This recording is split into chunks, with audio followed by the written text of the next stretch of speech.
Everything around was moving in the smoke of burning people and dust.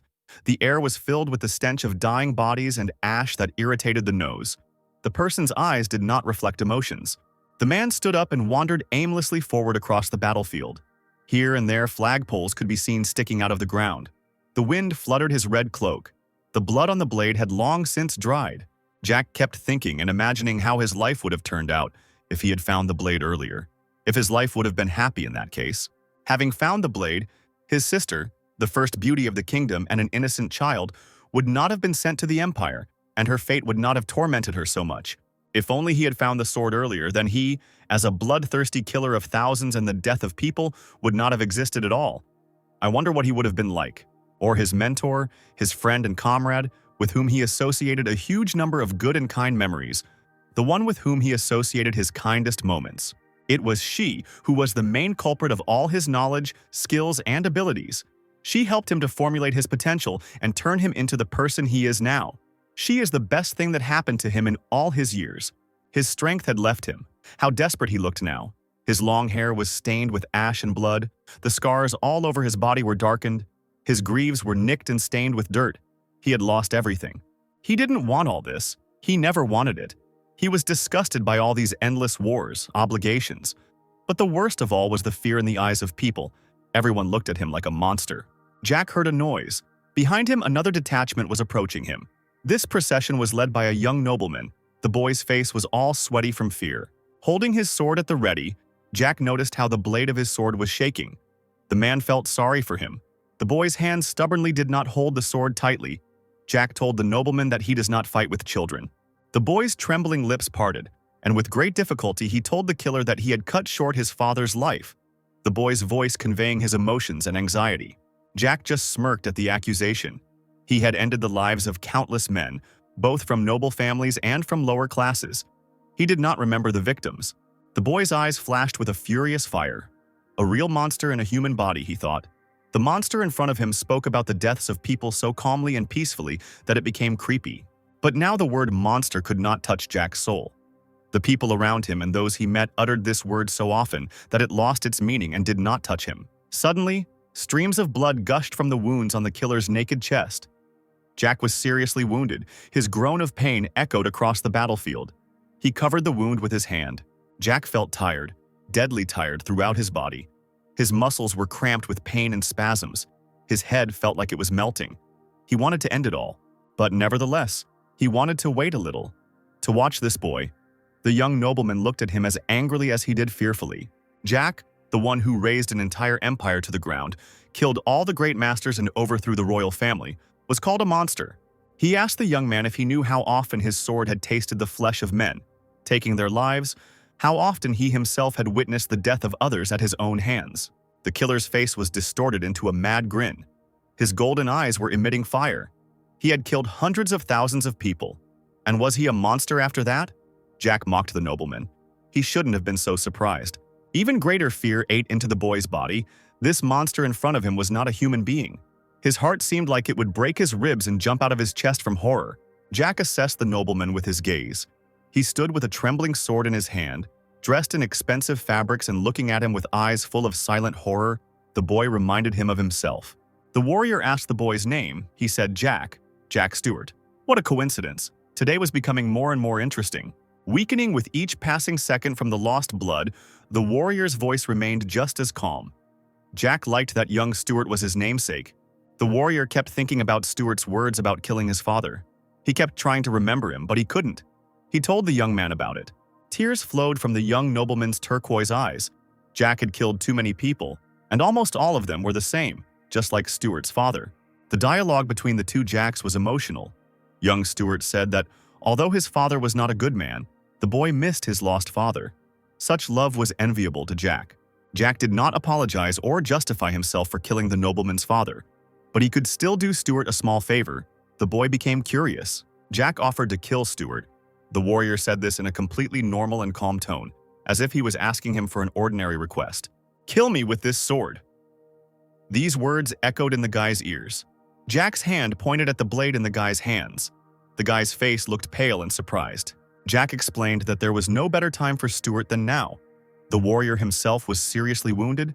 The guy could avenge his father and at the same time become famous. Although at the same time as he spoke the words, Jack thought that he could easily leave here alive. His broken bones would grow together, his body would heal. Did the guy really not want fame? But in reality, the warrior did not want all this. Thinking about it, Stuart raised his sword above his head with a battle cry and rose above the exhausted Jack, striking. The killer closed his eyes, expecting pain, but the blade only left a mark on the ground, passing by the body. Stuart fell to his knees. He couldn't do it. The boy burst into tears in front of him. Deep down, Jack knew that the boy would not be able to take his life. Jack was surprised by the boy's behavior. The warrior knew that Stuart's intuition told him that his actions were wrong. In fact, by killing Jack, Stuart would have taken on the heavy burden of being a hero. This would lead to a life full of regret. The boy would make the same mistake that Jack himself once did. The warrior advised the boy to enjoy his youth. The demon asked young Stuart to tell everyone else that the monster was dead. And with his death, the war was over, as the surrounding soldiers watched silently. Stuart's eyes continued to shed tears. He did not understand why. Despite having so much strength and colossal experience, Jack lived so unhappily and cruelly. Jack had asked himself this question before, why he lived his life the way he did. And something in the boy's question echoed in Jack's body with longing. The warrior's body fell to the ground, his strength leaving him every second. He realized that his life was finally coming to an end. This was the end. The sensations that Jack experienced at that moment were ambiguous. He felt how quickly all the life energy was leaving him, how he stopped feeling the flesh. His eyes slowly began to close. Everything before his eyes became cloudy and black. His body refused to follow his commands, although he no longer wanted anything. Everything around him ceased to exist. He slowly and gradually forgot how to breathe. His brain lost touch with reality. Stuart leaned over Jack's dying body. The moonlit night illuminated the warrior's body well. This was the last moon in the monster's life. In the end, there was nothing left around. His mind seemed to have been torn from his body. He remembered his very last thought. If only he could start all over again. Jack's soul seemed to have fallen into a pool of water. He felt peace and seemed to be sleeping. He was dreaming a long, familiar dream. In his dream, Jack's past flashed through his mind, and he saw in it an aristocratic and cold father who questioned his blood relationship with his son. The face of his mother, who died immediately after his birth, the face of his beautiful sister, famous throughout the world for her beauty, and the face of his older brother. He remembered everything. Jack Ballantyre's name was forgotten by the warrior. This man was a warrior who crossed an entire continent with his blade and determination. Still, Jack didn't understand what was happening to him now. Maybe he was killed or he just died. Maybe he was now being shown pre-death memories. The warrior reflected on his first war, which made him a cruel ruler, after which everyone around him called him a monster. He stood on a mountain of corpses, columns of ash rising into the sky. He would never forget how, driven by revenge, he destroyed the Tulkun Empire and killed everyone who bore that name. No one could oppose him. No matter what war he started or what battle he participated in, he emerged victorious every time. And yet it was easy for him to accept the approach of his death. Everything he wanted to achieve in life, he achieved. Although he regretted it, he lost the meaning of life. He finally closed the gas, when suddenly he found himself in the garden. He could not believe his eyes. There was no sense of dark magic involved here.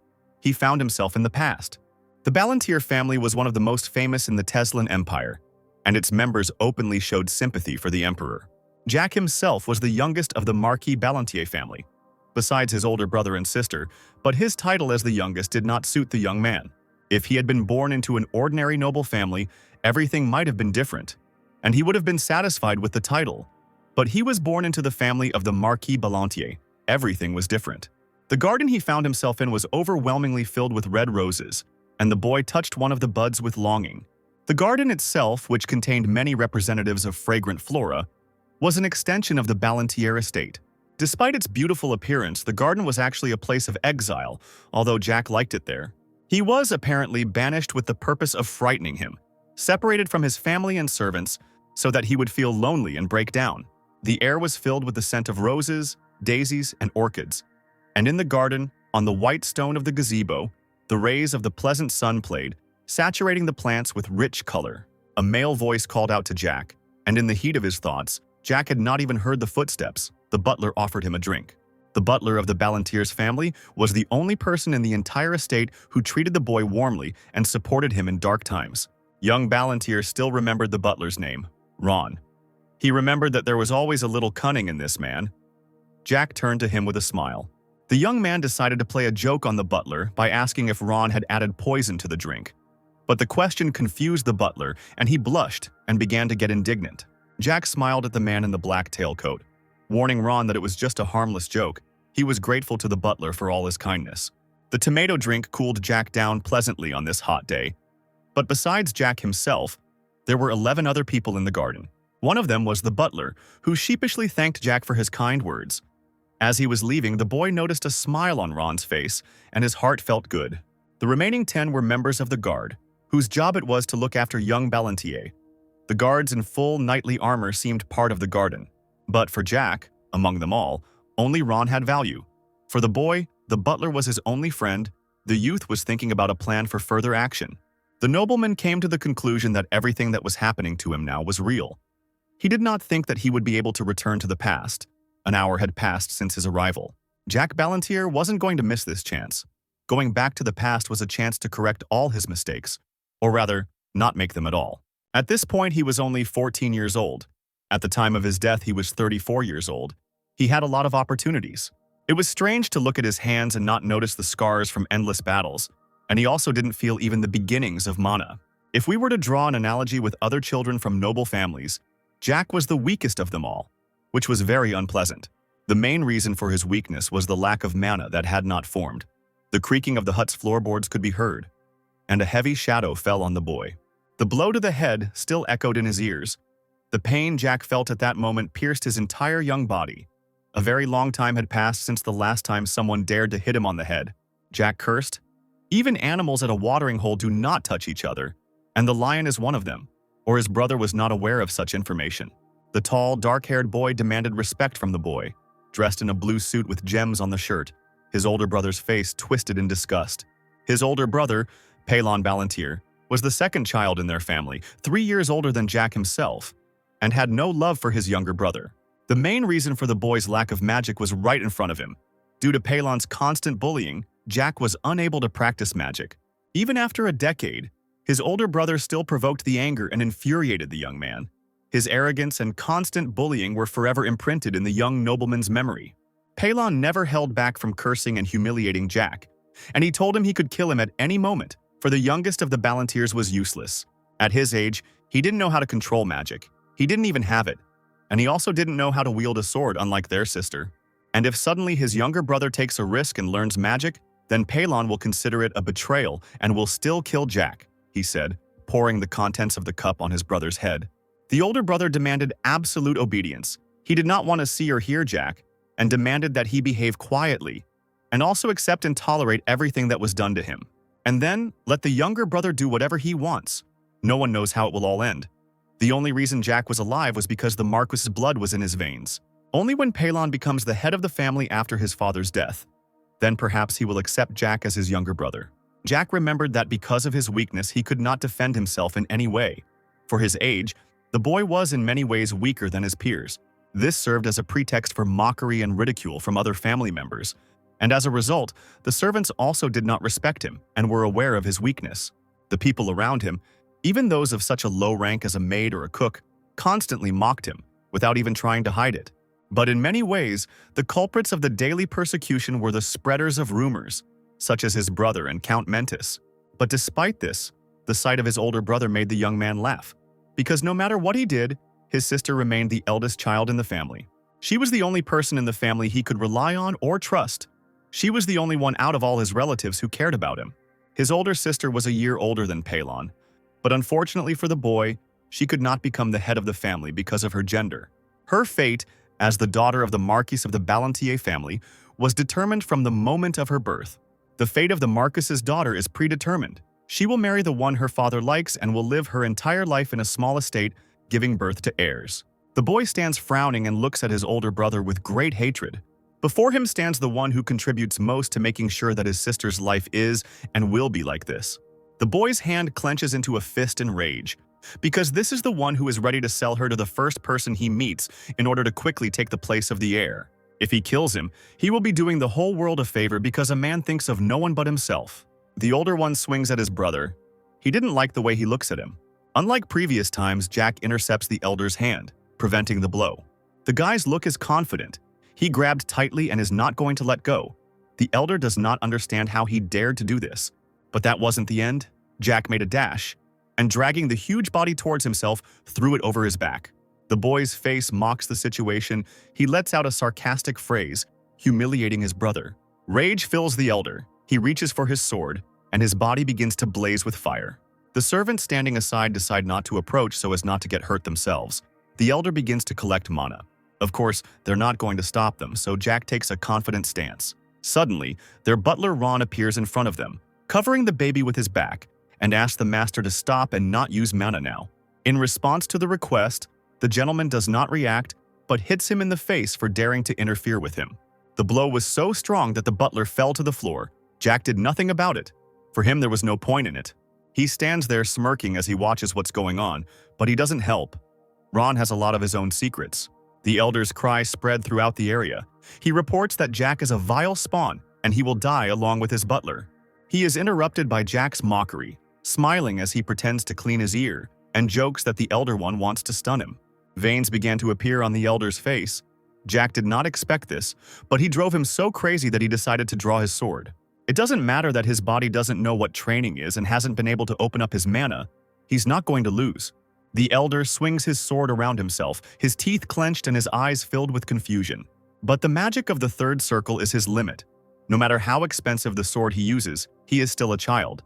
Jack equips his skills and passes under the blade. The boy's actions are abrupt and unreadable. He cannot be defeated with such fencing techniques. He gets as close to his elder as possible, creating a perfect opportunity to kill him now, but he refuses it. Smiling smugly, Jack whispers in his ear to visit a doctor and get his head treated, which is considered humiliating. To use the third circle of magic, you need to fill your entire body with mana, including your head. Jack lunges forward, grabs his wrist, and stretches his other hand forward, covering the elder's face with his palm. His eyes sparkled. He was ready to take revenge on his brother for every mockery of himself with 100 of his own. At the last second, his face twisted in rage and he fell to the floor unconscious, causing the younger one to poke him with his foot, checking if he was even alive. One of the servants reaches out to draw his knife, but Jack orders him to hold still unless he wants to end up like his master. After praising his obedience, he grabs his older brother by the hair and starts to drag him somewhere, dragging his body along the floor. Stopping near a fountain filled with water and saying that it is a bit hot today, Jack wishes to generously help his older brother to cool off. He nonchalantly dunks his face in the water until he starts to choke. How shocked the elder must be if he doesn't even use the mana he's been saving up so diligently. Jack doesn't let him escape and continues his mockery because, if you think about it, it's because of him that a lot of things went wrong. Immediately after he sent his elder sister to the Empire, he mercilessly poisoned his own father. He himself became the head of the family and tried to influence the affairs of the Empire, as if he had the right to do so. The result is clear to everyone. The house of the Marquis de Ballantier was destroyed and wiped off the face of the earth. Jack remembers what happened with regret.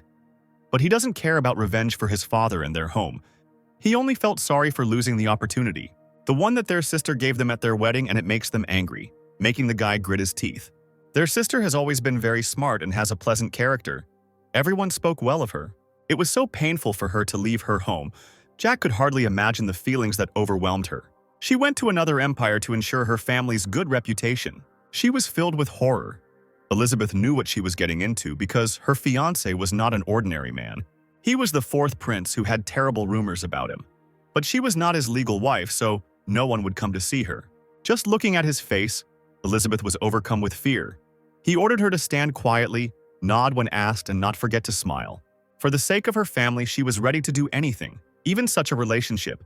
If only her father and brother knew what she really felt like then. But it's worth stopping. The more Jack thinks about it, the angrier he gets, so he can finish off the elder right here. The elder one, still in his arms, burst into tears and begged for mercy. He looked at his younger brother with hope for life. On his face, one could see sheer horror, and it reminded Jack of something.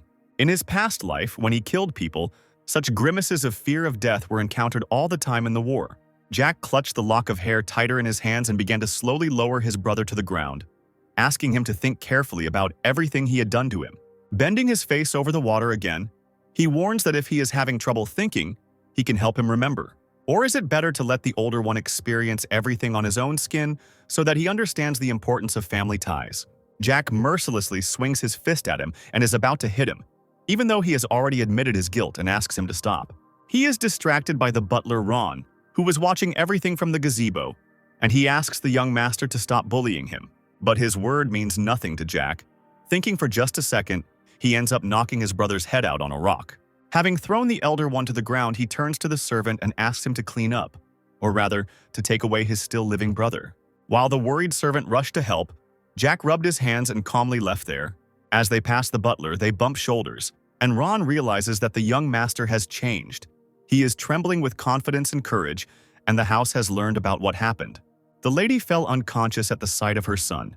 This turned everything upside down because Pelon Balantier, the future heir, who is supported by the forces of the influential family of Count Mentis, was defeated. So, it is natural that in a family where it was expected that the title of Marquis would naturally pass to Pelon. The sight of his broken head and his newfound fear of water created a total commotion. There were many rumors. Pelon got the third circle at 17, and at such a young age it is a miracle how the younger one could defeat him. Also, the maids whispered that you, my dear YouTube viewer, are really watching my video? These young maids just dream of serving you. So do not forget to leave a comment, like and subscribe, and they will definitely come to you in a dream to help you in all your affairs. See you later, my beloved subscribers. They said that he was not trained in magic or fencing. Why did he have to hide his skills? And why did he show them only now? Pelon would be 18 next year and would be introduced as the official heir. But now that the younger one had shown his claims to the place of head of the family, nothing had been decided in advance. Pushing the servant and squeezing between the crowds, Elizabeth appears, asking to tell what actually happened. The rumors began to spread further and further, and many in the estate came up with new details about what had happened. 2 servants are ordered to call the third. The head of the family is waiting for him. He is gloomy and menacing. Jack, not thinking about how the head of the family will react, eats the delicious dessert, praising it along the way. Suddenly, the maids burst into the room and give Ron information that the owner wants to see the young master right now so that he can notify him. Tiredly, Jack rises from his chair and throws on his jacket, heading for the door, but is followed by Ron's shouts that he should come with him. The guy stops his butler, saying that he is no longer a baby who needs to be protected and he can handle it himself. Disappointment flashed across Ron's face, but he didn't dare disobey and only asked him to come back quickly. A bunch of eyes look at Jack walking through the castle.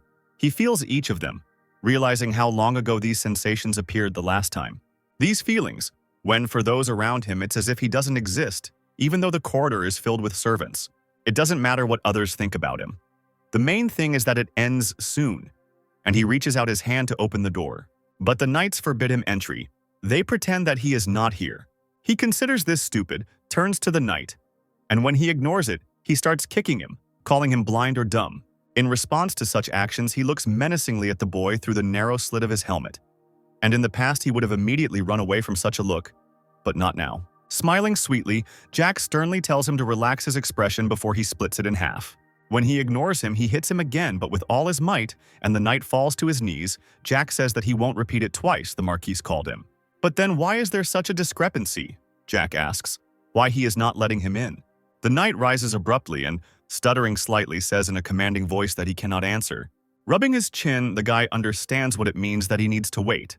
To the knight's surprise, Jack turns around and leaves. There is no point in him standing and waiting. He is nobody here anyway. Jack asks where they think he should go, and is left perplexed by the question. He asks to convey that since the Marquis wants to talk so much, let him come himself. Why call him and not let him in? The knights decided that he had gone crazy. The servant apologizes and tells the Marquis that he has left, which brings a satisfied grin to his face. Having correctly noticed that the youngest has changed a lot, he puts aside his paperwork and gets up from his seat. Jack takes a bench on the street. At one point, he begins to hear the sound of footsteps. It is the Marquis walking towards him with the mistress and the servants. The boy knew that everything would happen like this. Noticing him from afar, he looks at his father.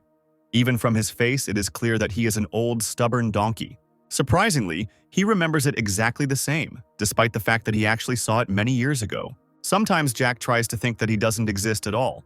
In a past life, the Marquis tried to kill him for trying to run away from home.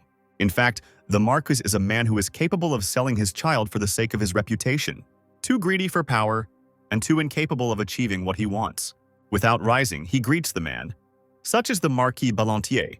Why would he call this creature father? He frowns thoughtfully as he looks at his youngest son and asks him what's wrong, but gets a meaningless answer. The lady standing behind him started to shout, "How dare he treat the head of the family like that?" Swinging his leg casually, the guy asks the Marquis if he wants to go inside or if they can talk right here. With a wave of his hand, he throws the saucer off it. It doesn't fly for long and eventually breaks. Flames form around the Marquis and begin to rush towards Jack. Most likely, he is trying to check if he has a mana heart. Of course, the old man doesn't find him because he's not here now. But he notices the guy's talent for martial arts. It is impossible to answer that he has become weaker to the question of why Jack did not show himself earlier, so in response, he lets out a meaningless phrase. The lady is furious that at such a young age he dares to behave so arrogantly, and they hold her hand so that she does not run into the guy. The hand gesture stops her. She does not dare to disobey her husband, and he is interested in such behavior of his youngest son because he thought that he was completely useless, but it turns out that he is not. This phrase hurts the boy because it means that since he is useless, he is not worthy of being called his son. An indifferent look watches the third, who bends down to put the glass on the ground and is asked if he wants the Marquis to acknowledge him as his son. But Jack is not interested in someone's confession. The old man turns around, saying that he understood the younger one and leaves under the whispers of the servants. Continuing to remain in place, he watches everyone leave and does not understand why he came at all. Remembering the second one's mother, he shouts taunts after her that, after what happened to her son, many wrinkles appeared, and it would be worthwhile to take better care of his skin. Her face is flushed with anger at such concern. She almost breaks her fan because of this little rascal. A smile appears on Jack's face. He is certainly not a pervert, but it is very pleasant to look at her face. Rising, he bows and asks to convey his deepest apologies to the second. The butler's menacing voice announces that Jack Ballantyre, the family's third child, is sentenced to solitary confinement for 20 days for causing a disturbance in the house. But suddenly he becomes confused and asks Jack what happened while he was away, but in response he receives a request to keep quiet. While painting something on the easel, Jack says that Ron stood quietly while the other one was bullying him. So why is he angry now? The boy stopped drawing for a second and thought about how interesting solitary confinement was.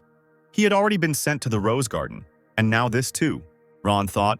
There was only a month of vacation left at the academy. What was the point of this conclusion? Jack froze in confusion. He completely forgot about studying, because he had been living another life for a long time, not thinking that he would return back. He is 14, which means he must attend the Imperial Academy. All aristocrats of the Tesla Empire must study there, unless you are disabled. Then it is mandatory.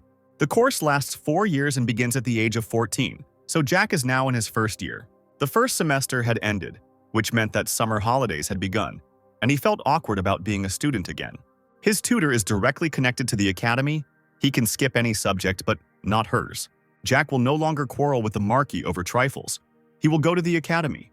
There are 27 days of vacation left, 20 of which will be spent in prison, and it is a 6-day journey from here to the academy, which means he is sending him off to study immediately after prison. Let it be his past. It is difficult for him to understand himself. Ron looked tiredly, asking if the boy was finished.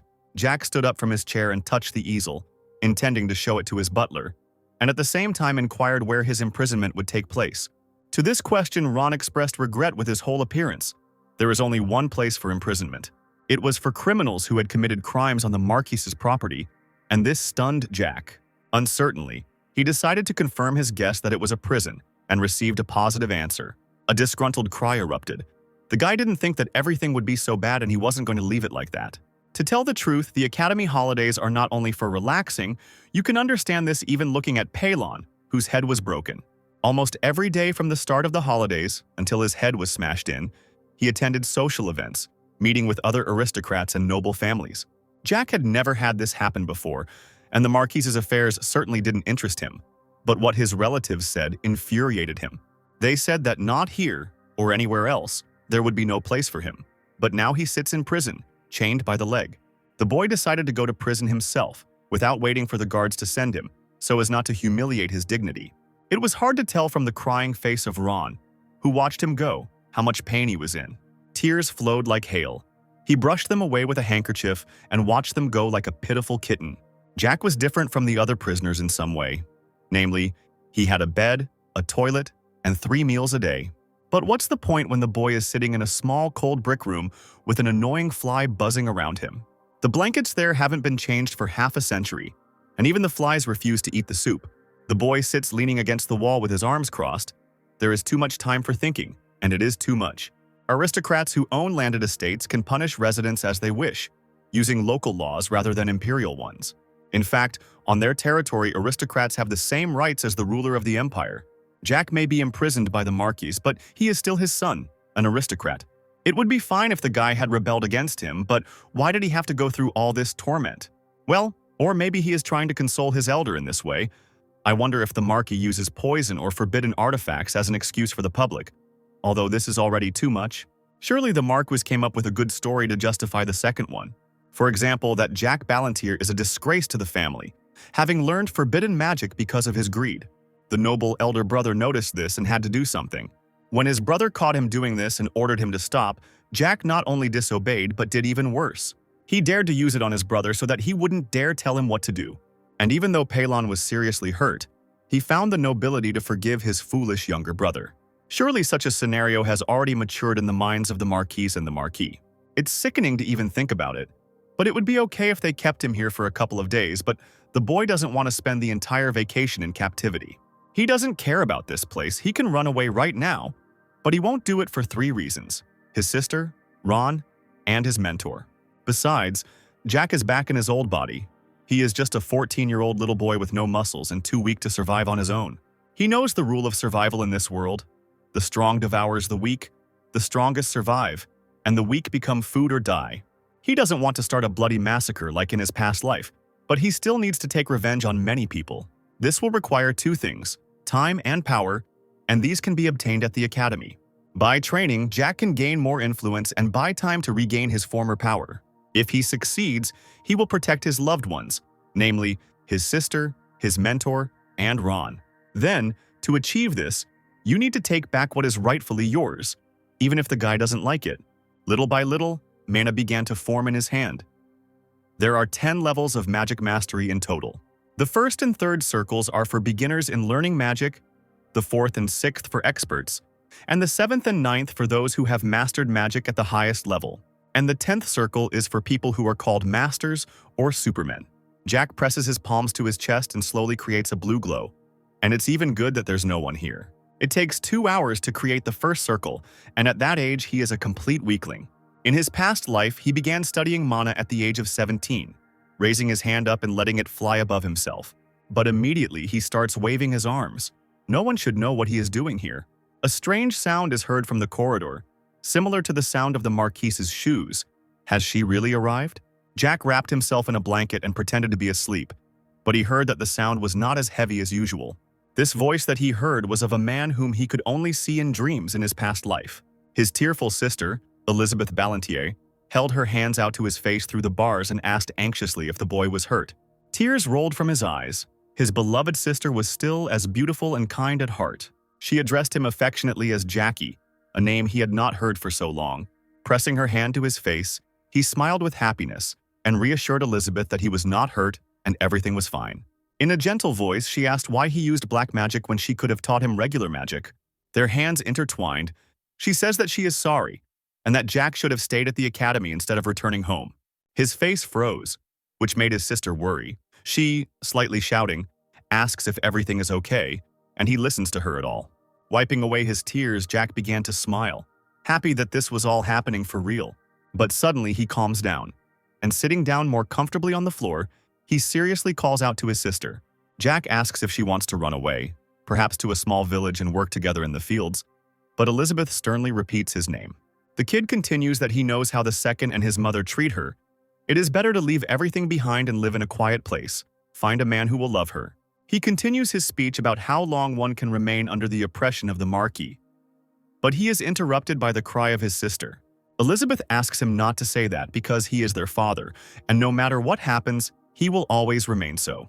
Jack rubs his shoulder out of awkwardness, and his sister continues that he loved their mother and that this love is what gave birth to them, so one cannot speak badly of him. She knows how her father treats him and she will try to change it, so it is worth being a little patient.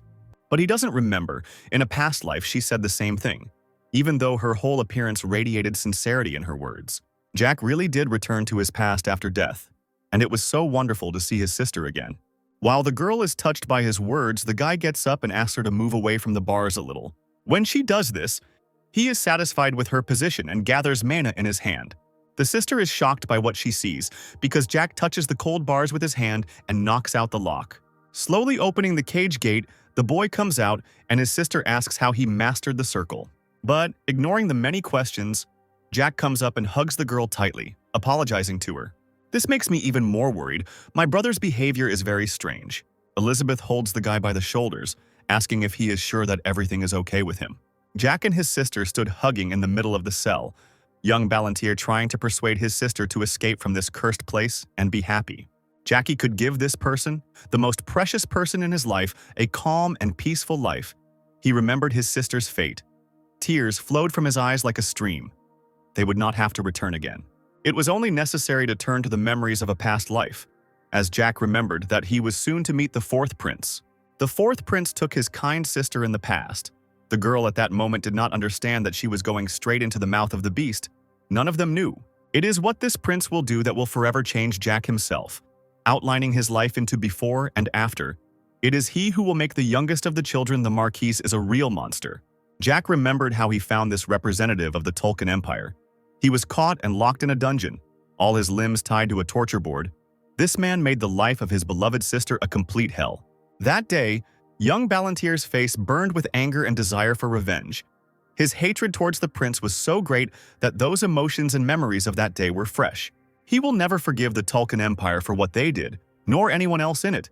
He will take revenge on everyone in the Empire, and he will start with the prince lying before him. In the past, he left his home at the age of 17.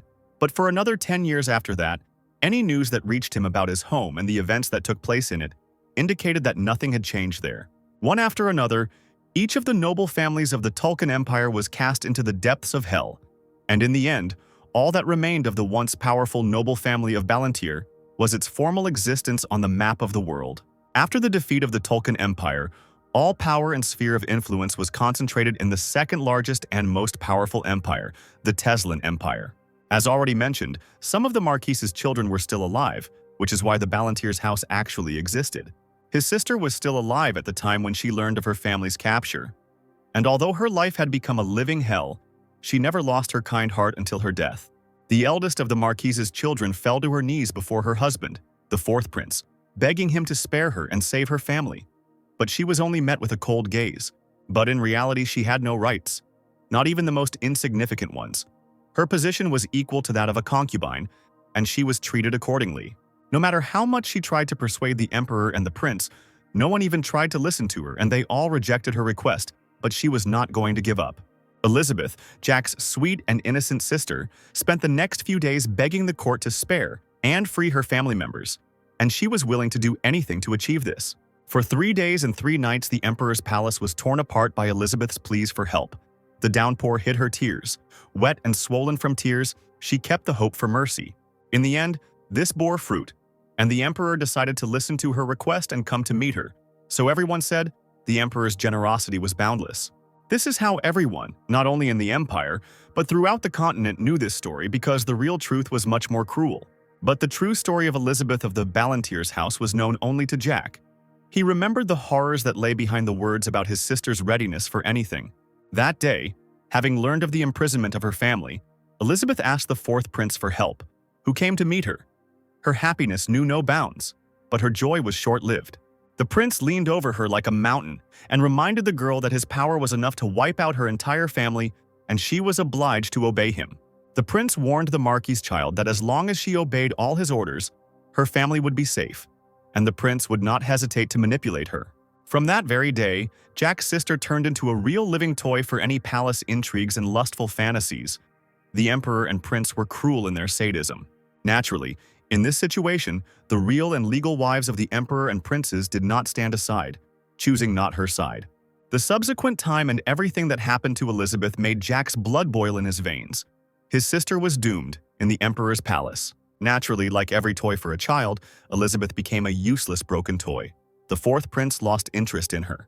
And from that time on, poor Elizabeth was chained by the neck to a dark room like a pet dog, becoming a hostage in the barn.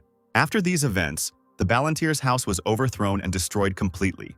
and the already adult Jack managed to gallop only to the charred remains of what was once the estate. And then the feeling of revenge was forever ingrained in the soul of the youngest of the Ballantiers. Then, for the sake of revenge, he became a monster, vowing to destroy the Tolkien Empire and kill everyone associated with them. First he killed the Empress in agony, then one after another the cold steel tasted the flesh of the princesses, the wives of the third and fourth princes. But Jack did not stop there. Driven by revenge, he tortured to death all the families that supported them, as well as distant relatives of those killed. Monster Jack was not willing to stop until every single Tolkien, and everyone even slightly connected to them, was put to the sword and fire. The young man recalled this whole bloody story of his life. Standing opposite Elizabeth in the dungeon, he realized that this could not happen again. His sister told her younger brother to take care of his health, and she would talk to her father. Only at that moment did Jack realize how much he missed her smile. He asked her not to worry.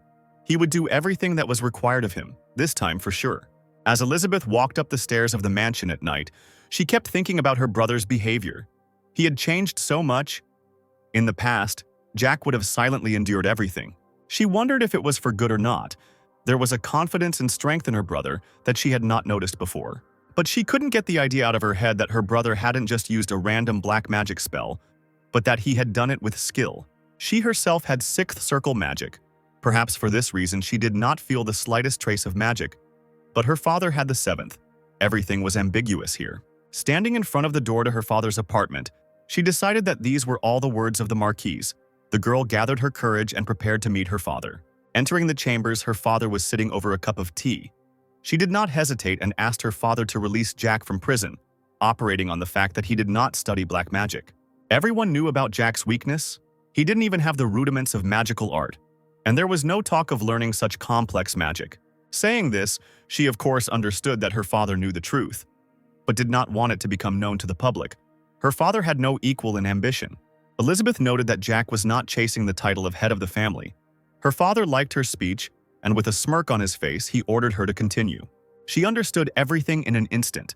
This was not just a punishment for her brother, it was a warning for herself. What would happen if she did not obey? Her father noted her intelligence. She guessed it herself. The eldest of the Ballantiers had long understood her sad fate. She was destined to be a toy, which her father would sell to increase the power of the house. And what happened was a lesson for the future for her. The girl pursed her lips and shuddered. Just the thought of such a life tormented her heart with despair. Her father was a practical and observant man. He saw that his daughter loved and appreciated her younger brother, and she was afraid to imagine what he would do to him if she did not obey. She was brought out of her thoughts by her father's voice. Jack had no place in their family, and he was going to announce his death when he came of age, sending him away from their home with a fictitious name. Elizabeth could not believe her ears. Such a prospect of life for her brother meant that he would live, but only as long as she remembered her duty. But the father found it strange that, having the third circle, his youngest son was able to defeat the owner of the second. Having said this, Elizabeth was surprised that Jack had a circle at all, but he decided that this matter was not particularly worthy of his attention, and, looking askance at his daughter, he allowed Elizabeth to release her brother. The daughter responded to this act of mercy with a respectful bow and left her father's chambers. After this meeting, she was once again convinced that everything was predetermined. Having closed the door, her legs could not hold it. She still remembered Jack's offer to run away. No, it was impossible to run away from one's fate, she decided, and burst into tears of despair. The sun's rays illuminated the body of the young nobleman, waking him up. The night turned out to be restless, because of yesterday's events, he dreamed of his past life. Jack was beginning to think that his very presence in the dungeon was giving him nightmares. Dressed in a shirt, he decided to stretch his legs. The sharp sound of metal hitting stone indicated the approach of a guard, who unceremoniously and rudely informed the younger Ballantier of his release. Jack did not like the guard's frivolous address to him, but he decided that this was not enough to provoke him, and to spite him, he replied that he was sorry to leave such a nice place. The guard held his things in his hands. Jack politely thanked him for handing them over. He reached his hands towards his trousers, but the guard did not give the thing back, looking into his eyes with irritation. Such impudence and disrespect for Jack, as the youngest son of the Marquis Ballantier, irritated him. The prison guard brazenly replied that he had no shoes for Jack, and in order to stop annoying him with questions, this fact and the informal address to the upper class outweighed the nobleman's calm. Jack was overcome with anger. He asked the guard if he was the guard's friend. Such pressure from the usually cowardly Jack confused the guard. He did not know what to answer. The guard began to apologize in fear, but it was too late. The younger Ballantyre focused streams of magic on his fists and lunged at the guard's head. Jack decided to teach him a lesson and remind him how to treat his master, but the warrior could do nothing to resist him. The third Ballantyre was calmly strolling in the garden when Ron came out to meet him. The butler was worried about his master and was pleasantly surprised by his release. Ron ran up to Jack and began to examine him for wounds. The butler was very worried about his master because he knew how everyone felt about him. Ron's gaze fell on the drops of blood dried on Jack's shirt. The butler was unstoppable in his outburst of care and concern, but Jack replied that it was not his blood. The young gentleman heard a noise in the garden and noticed a large number of guards. He asked Ron about it, and he replied that in addition to the usual 10 guards, an Iron Blood Knight had arrived. Jack assessed the mighty armor and the warrior himself, coming to the conclusion that he felt sorry for him. It was unlikely that the plans of a warrior in his prime were those of a nanny. It was sad for him to watch how such a warrior, at the peak of his power and in his desire to become famous throughout the continent, would look after him. The knight was talking to the guards when his face suddenly turned pale and took on a marbled hue. Jack guessed that he knew the reasons for his former imprisonment. A mighty golden-haired warrior approached them with his butler, while respectfully addressing Jack as the third gentleman. The knight bowed to Jack and asked young Ballantyre to tell him, if it was not too much trouble, what had happened in prison. The boy was in shock. The knight's interest was due to the fact that one of the prison guards claimed that Jack had attacked him. He had gouged out the impudent fellow's right eye and broken his finger. Having witnessed this strange conversation, the butler did not believe the knight's stories about Jack, for he had no reason to do such things. The knight replied that he wanted to know the reasons, for Jack had no right to do this to the guard. The guard's voice betrayed his excitement. Jack was irritated by this knight. It was inappropriate for him to use the word right in such a situation. Young Ballantyre decided to dot all the I's. To begin with, Jack used his magical vision to assess the knight's circle level, and after analyzing his movements and posture, he came to the conclusion that the knight was at least level 4. The knight was most likely Mentis's henchman. The only thing that made Jack happy about this Iron Knight was that he knew his place. The butler was speechless at his master's next phrase. Jack replied that there was nothing wrong with addressing a dog as a dog. For a knight, it was too much. The Marquis's youngest son decided to clarify the relationship between them. The knight was assigned to him only to keep an eye on him. Jack was sure that Mentis had not given any other orders. Therefore, it is the knight who will bear the responsibility and all the dirty work after Jack. He will have to fix everything himself in the best possible way. The third Ballantyre ordered the knight not to dare to speak a word about rights to him if he wanted to be promoted. The Iron Knight turned pale in horror. If Jack continued to act outrageously, he would be torn to pieces, to which the guy replied that the knight should beg him not to act up anymore. The knight only now began to understand that everything was not as simple as he thought. He had already come to terms with his situation and apologized to Jack. The young gentleman relaxed after these words, and the atmosphere stopped becoming tense. He was glad that the knight knew how to use his brain. But such arguments in the morning tired him out, and Jack decided to take his leave, putting an end to their discussion and ordering the knight to sort everything out and report to him. Jack also warned the knight that if the knight had any problems, he should complain directly to Jack's father, the Marquis. Deciding to reinforce the lesson, the nobleman decided not to address the knight as a knight, but called him a chicken, and so that he would chirp when Jack called him to him. The knight, now nicknamed the Chicken, remained in place to digest everything that had just happened to him. He did not like it. Such conversations awakened a great hunger in the nobleman, and he asked Ron to cook him some meat dish. The butler obeyed his master's word and retired to the kitchen to prepare dinner for Jack, accompanying him to the gates of his estate. The table filled with various delicacies from Ron filled Jack's mouth with saliva, and he began to devour the steak with gusto. Jack once again noted the culinary skills of his butler, thanking him for such a delicious and quick lunch.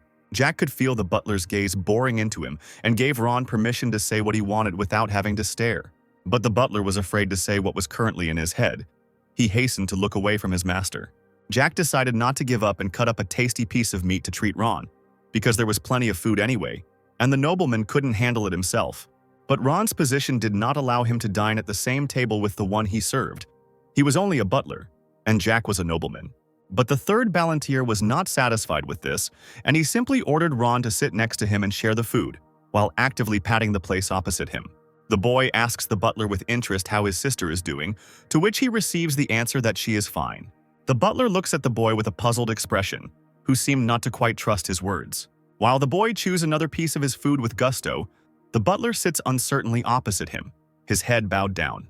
Cabbage soup was being cooked in a boiling cauldron, the aroma of which slowly filled the kitchen.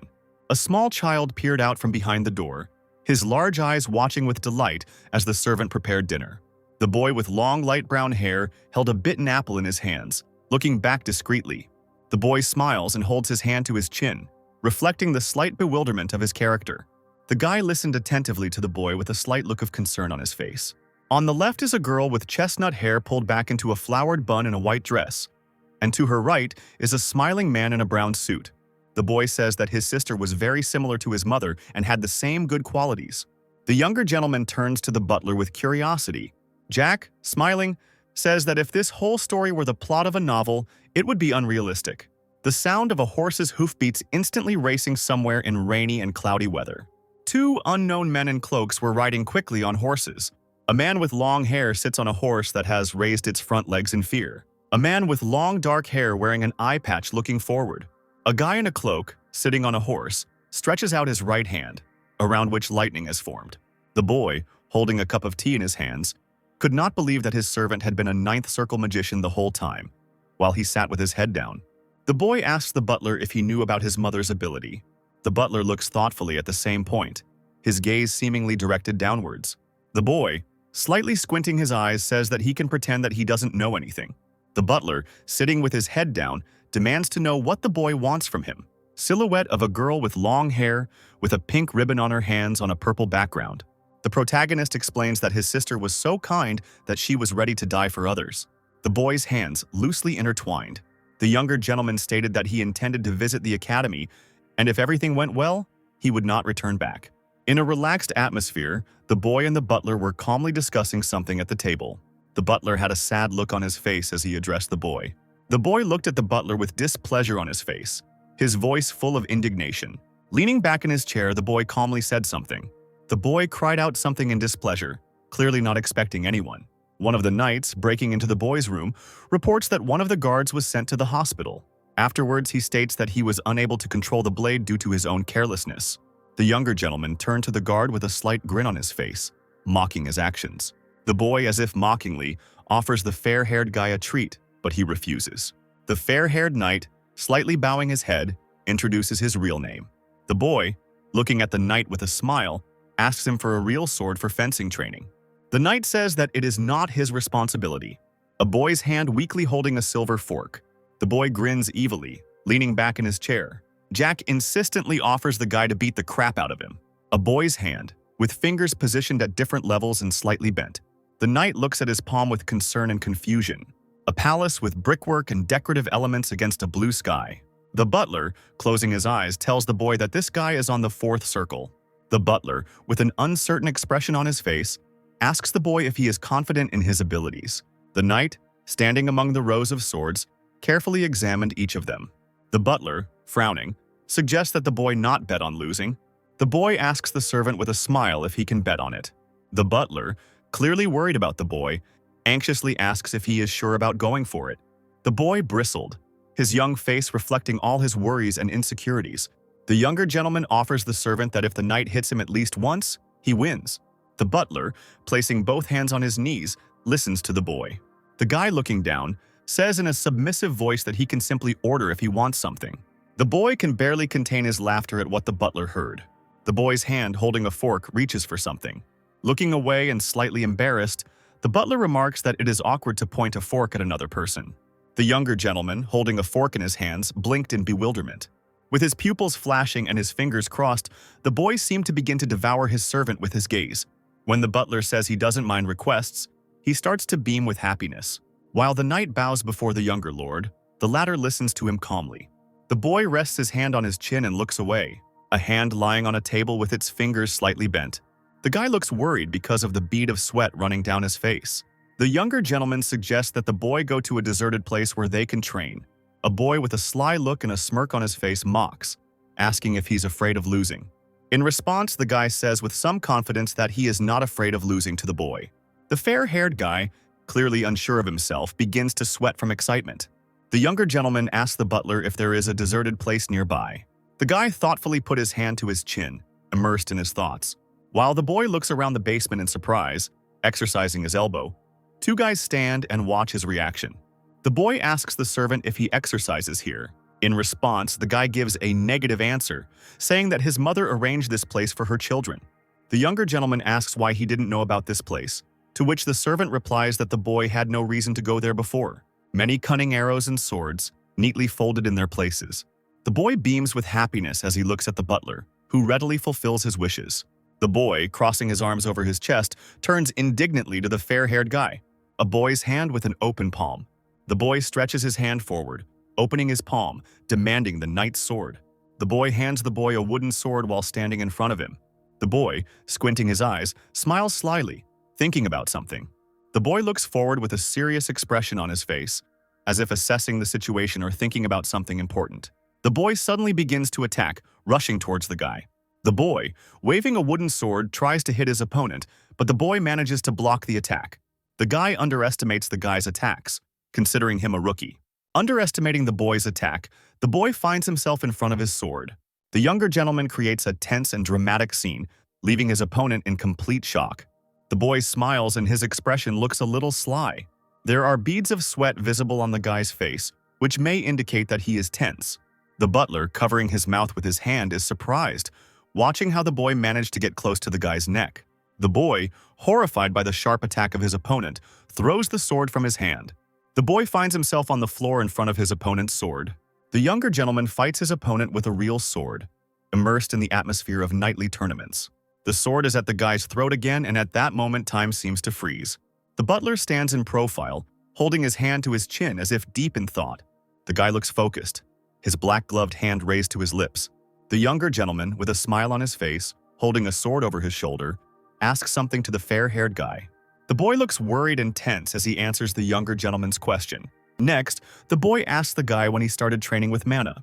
The younger gentleman's face literally sparkled from what the fair-haired guy said. Having a fourth circle of mana mastery at 23 years old only means that the knight started training quite late, which means that he clearly has talent. If he trained harder, he could have already reached the 7th, if not 8th level, and could also have received the title of knight captain. Jack headed towards the assortment and armed himself with a real sword, thinking how ridiculous it was that a knight with such talent was entrusted with looking after a child. He turned to James, saying that he was starting to like him. The knight only warned the boy that he could get hurt with a real sword, and the boy laughed in response. Jack gave him advice that there is a difference between confidence and vanity. Does he really think that what happened was just an accident? James was starting to get angry at the boy's self-confidence, and the younger one let him start the next fight. The knight immediately rushed into battle. It is this trait that prevents him from developing, Jack thought in the attack. The swords touched, and the boy knocked the knight's weapon out of his hands, putting the iron sword to his throat, thereby ending the duel in victory. Jack smiled and reminded James that this was the second time he had died today. The knight immediately recoiled from the sword, and the boy, he was in extreme bewilderment at what had happened. How a man of such a young age, who had neither skill nor magic, showed such success. The boy simply explained his victory by saying that he simply changed the direction of his sword during the attack. Nothing supernatural. The knight was in despair. He had lost to a 14-year-old boy, and he said with incomprehension that he did not understand how he had done it. Jack told him that it was just a matter of advanced technology and nothing more, after which he offered to show him again. James didn't lose his head, and agreed on the condition that this time he would also take a real sword, to which Jack reacted as calmly as possible. While he was choosing a sword for himself, Jack turned to the butler, rhetorically asking if he had won the bet. Of course, Ron understood this. The boy recalled his desire to protect his sister during his training, and hopefully asked Ron if he would fulfill it. The butler leaned over in an interesting pose and declared that he would lay down his own life to accomplish this task. Meanwhile, the knight was already ready to begin the next duel and told the boy that this time everything would be different. Taking a fighting stance, Jack armed himself with mana, concentrating its power on the sword, and offered the knight to use his as well. James did so and offered to start the fight to Jack, who in turn attacked immediately. The blades clashed in a fight, but this time Jack's strength again surpassed the knight's, and the end of the boy's sword was approaching the blonde's face. Unable to withstand the confrontation, the knight dropped the weapon from his hands and fell to the floor, suffering another defeat. Lying on the ground, James exclaimed and asked uncertainly if Jack really had a third circle. But if it was the first, then such power was impossible. Jack stood above the knight in his thoughts. He understood how offensive it was for him to lose the first round. But it was all very simple. Usually, mana is distributed throughout the body to increase physical capabilities, but he concentrated it in one place, in the sword. Jack asked the blonde if he really wanted to become an official knight, to which he replied in confusion that he did not currently have such a status. So what would the third master order him to do in that case? Jack's only response was to say that hunting dogs were very loyal, after which he confidently offered the knight to become his loyal dog and serve under him, because such a life would be much more fun and better than the life of an ordinary knight. James turned the boy's words over in his head and looked pale, stunned by such a proposal.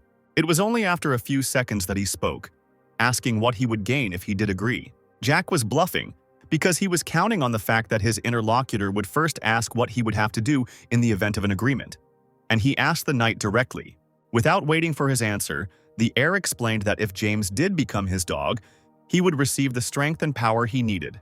During the entire conversation, the guy listened attentively to the boy, after which the knight also asked, dumbfounded, what his duties would be. Kill those who interfere with the master and protect him at the cost of your own life. Jack's answer horrified the butler and the knight. They knew perfectly well that the boy was not joking, and the knight, in turn, asked who he would have to kill. Jack only said that it was absolutely not difficult to guess, and the goal was obvious. The boy himself meant his stepbrother directly by the goal, remembering all his endless mockery of himself. He gave the knight a day to seriously consider his proposal and choose the right side for himself.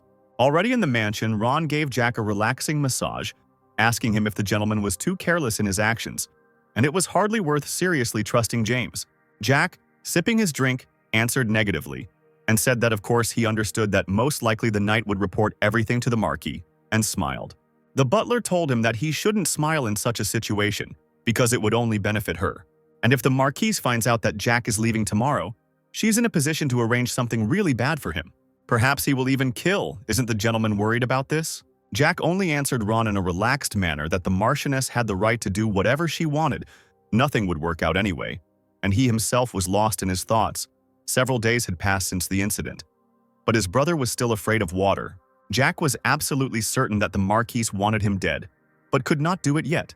And the Marquis also began to keep a very close eye on him because he needed him to control his sister, in which case the Marquis would not be able to kill him. In response, Ron simply asked him if he was confident in his actions, since the Marquis was capable of giving the Marquis approval to kill him. Jack reassured the butler that he was leaving for the academy anyway, and there was no point in killing him now. And now the Marquis is only able to wound him, there is no need to talk about murder. At one time, many tried to kill the master, such as Lady Harpy, Lord Orc, Lord Dragon, but none of them succeeded. Jack laughed right there on the massage spot, wondering if this woman would succeed after the desperate attempts of the others. Afterwards, Jack thanked Ron for the massage and got ready to leave, explaining that he needed to exercise more to get his muscles working. Before leaving, the boy told the butler that they could not kill him unless he decided to die. Ron didn't understand the boy at all, what he was thinking about at such an early age, like his own death. Jack just joked that it was better for him not to know about it and laughed. And the butler continued to look at him in confusion and cold sweat. Jack said that if he was interested in what would happen, he could follow him, which surprised Ron, and he asked if they weren't going to go to the academy together. The boy turned sharply to him and replied that Ron could not go with him. That was his order, and it would be best for him to follow Jack from afar. The butler resigned himself to the master's decision and was about to go about his business when suddenly Jack turned to him with another request. He asked if Ron could not let anyone in because he wanted to create a second circle. Ron was shocked by his statement and turned around to ask Jack if he really thought it was that easy.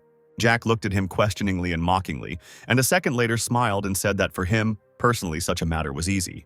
Meanwhile, the knight was rushing along the corridor and desperately thinking. No matter how much he thought, Jack's magical skills could not match the first circle. At least the third, that's for sure. He understood that the third gentleman was very talented, but his request to become his personal pet dog was just plain stupid.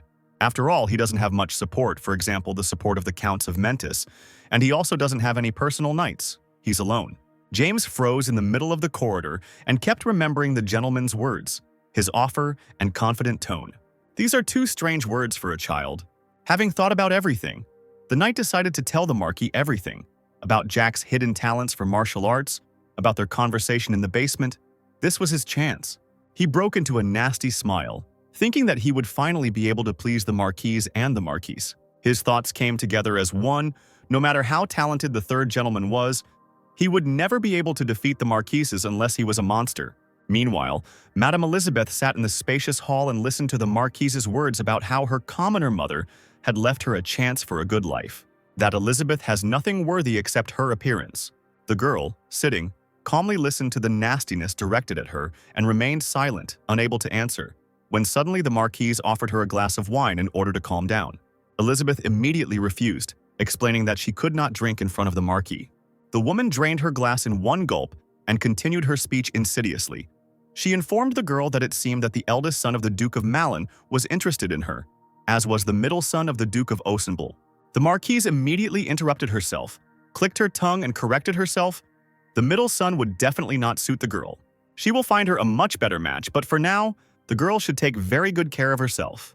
The Marchioness asked sharply if Elizabeth had caught her eye, to which the girl jumped up and quickly interrupted her question, declaring that there was no such person. The woman immediately said that this was fine with her, because if the girl had already had someone in mind, he would have to be quietly eliminated. The girl sat on pins and needles and was afraid of the woman, when suddenly the Marquise started talking about her brother. She knew about Jack's conversation with the knight, because the blonde reported everything to her. She told Elizabeth about it, how her beloved brother tried to lure the knight to his side. The Marquise brought the girl up to date and said that the knight had long been on the side of the second gentleman. Elizabeth shrank from her words. Suddenly, the Marquise burst into loud, insidious laughter, saying that this boy really dreams of destroying them. What stupidity that is. The girl sat desperately on the chair in her thoughts. It was because of their parents that her brother had such thoughts. She needs to be careful, otherwise their hatred for Jack will become even more serious. The Marchioness calmed her laughter and immediately turned to the girl, saying that it was very nice that Elizabeth understood her, and she will continue to look for a suitable partner for her, so the girl can only follow her own path. Suddenly, the woman leaned over the girl, wrapping her arms around her neck, and threateningly warned that if Elizabeth started dating some man behind their back, she knows very well how this will turn out. The girl shook with fear, and only managed to say that she understood everything, and the Marquise could not worry about it, after which the woman left the girl alone, warning that it was approaching lunchtime and she could go down. The whole family, with the exception of the youngest third gentleman, was already seated at the table full of food. Suddenly, the door swung open and Jack entered the dining room. He was inspired. The Marquis and Marchioness looked at him with displeasure. The boy said that he was still his father's third son. Couldn't there be room for him after all? They needed to have dinner together at least once. There are two main ways to manage mana. The first is to distribute mana throughout the body. This method helps improve the body's abilities. Enhance your senses, intelligence, and strength. The second way is to materialize mana by creating a formula. Fireball, Ice Arrow, Demonic Fire, and other types of magic. Ron is a 9th Circle Wizard, a 4th Circle Knight. There are two reasons why people who use magic are divided into wizards and knights. I am a knight. This means he can use magic. Jack had been working out a few minutes before coming into the dining room. The butler looked at him with complete incomprehension in his eyes, and the boy only said 2 words to him. 2 months. Ron said it took him so long to create the second circle.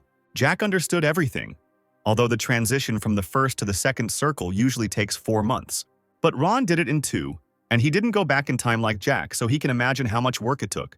Jack praised Ron for the very fast result. Ron said it was strange to hear that from a man who had created a second circle in 5 hours. Ron looked at the time and replied that it was 5:48 in the evening. Jack was surprised that it was so late. He realized that it was already dinner time and suggested that Ron cook a steak as usual. Jack thought that the others would be having dinner now too.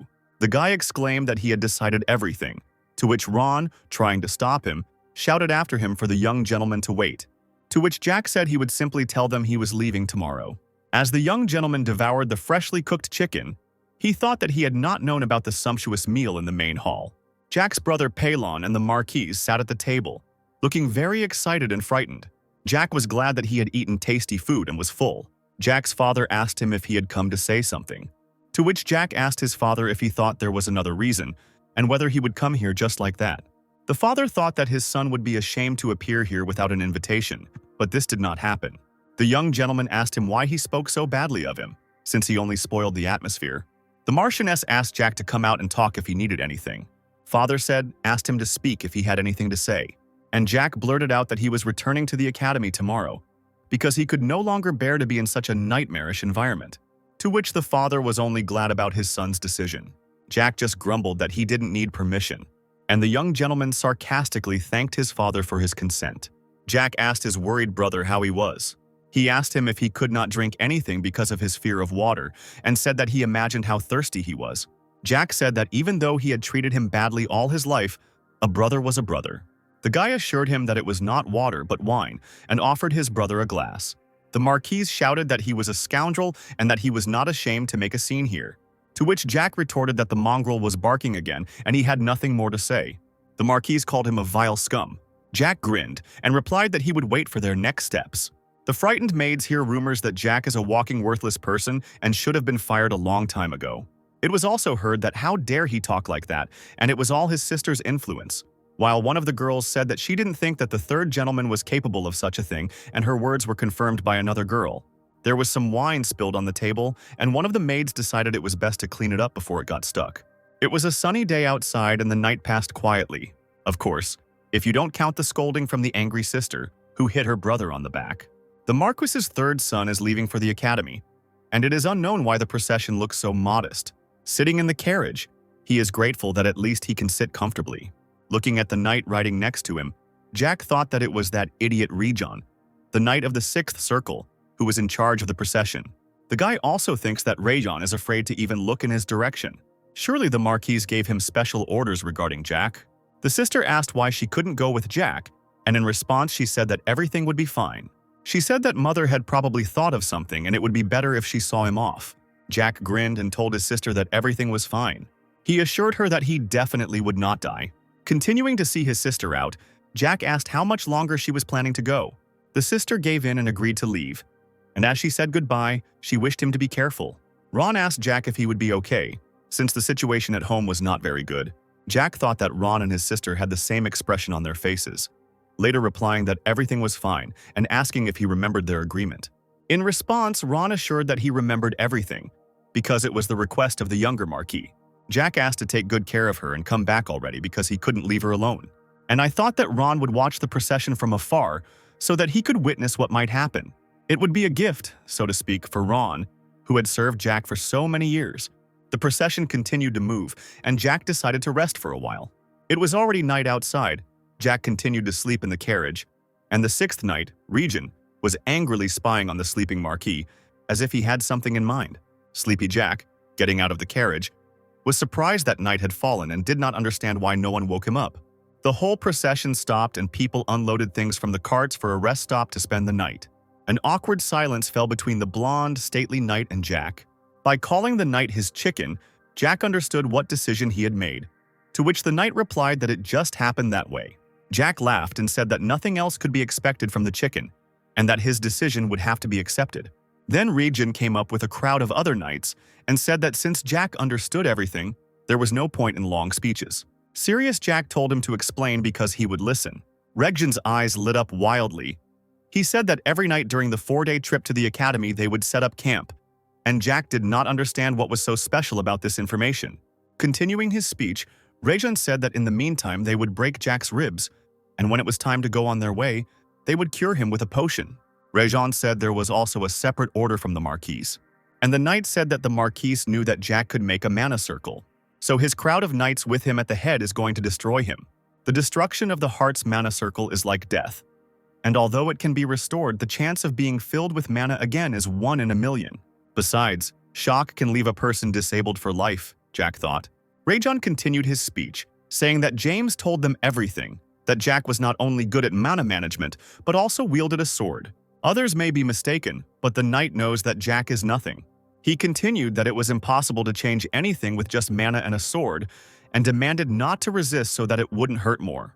Jack found the atmosphere familiar, as if he had returned to his homeland, and the guy sitting in the carriage was looking at the squabble, to which the other told him that he shouldn't get involved in fights between aristocrats and told him not to look in their direction. Rejon began to pull out his sword, and Jack thought that he had experience from his past life. Jack reflected that no matter how peacefully he had lived these past few days, the wounds in his soul still hurt, and it would be more accurate to say that experiences from the past cannot simply disappear, and called out to Ron. Then the blade of the sword was pointed at him, to which he said that he had spent 10 years in the mountains. Jack met a mentor there and learned a lot from her. But when he went down after her death, he found out that much had changed. Continuing his story, the boy said that the Ballantyre family and the entire country were destroyed, and then he thought that he didn't care who died or why. Rejon did not understand what the third gentleman was talking about. Drawing his sword, Jack asked the knight what had happened to his sister. He said that his sister was smart and talented, and he hoped that she would at least have luck with her husband, since things didn't work out so well with her family. Jack continued that if she was okay, he would forgive them for everything they did and hoped that nothing would happen. The crowd of knights laughed at him. Rejon asked if the third gentleman had gone mad with fear, and also teased him to try to defeat them with a toy sword. To which Jack replied that revenge was much sweeter than he thought, so much so that it drove him crazy. At that moment, a magical blue smoke appeared, and the younger master told Rejon that he was right, that nothing could be achieved with mere talent and a sword. If Jack had already angered the Marquis and Marchioness, then one broken rib could have leveled it out. Jack said that great power and outstanding talent could turn everything upside down, and whether they could break his mana circle. He raised his sword, which was full of blue magic, above his head, and said that he would show them how fast the storm was. At that moment, the knights felt everything in their guts, when a strange circle was already enveloping them, and Rejon was seriously scared. If they don't kill Jack, they will die themselves. Jack rushed at the knights with all his might, using magic and a sword, and began to fight them off. Choosing a second gentleman with strong support from the outside was wise, and better than choosing Jack, who no one notices. Jack's eyes lit up with blue flames.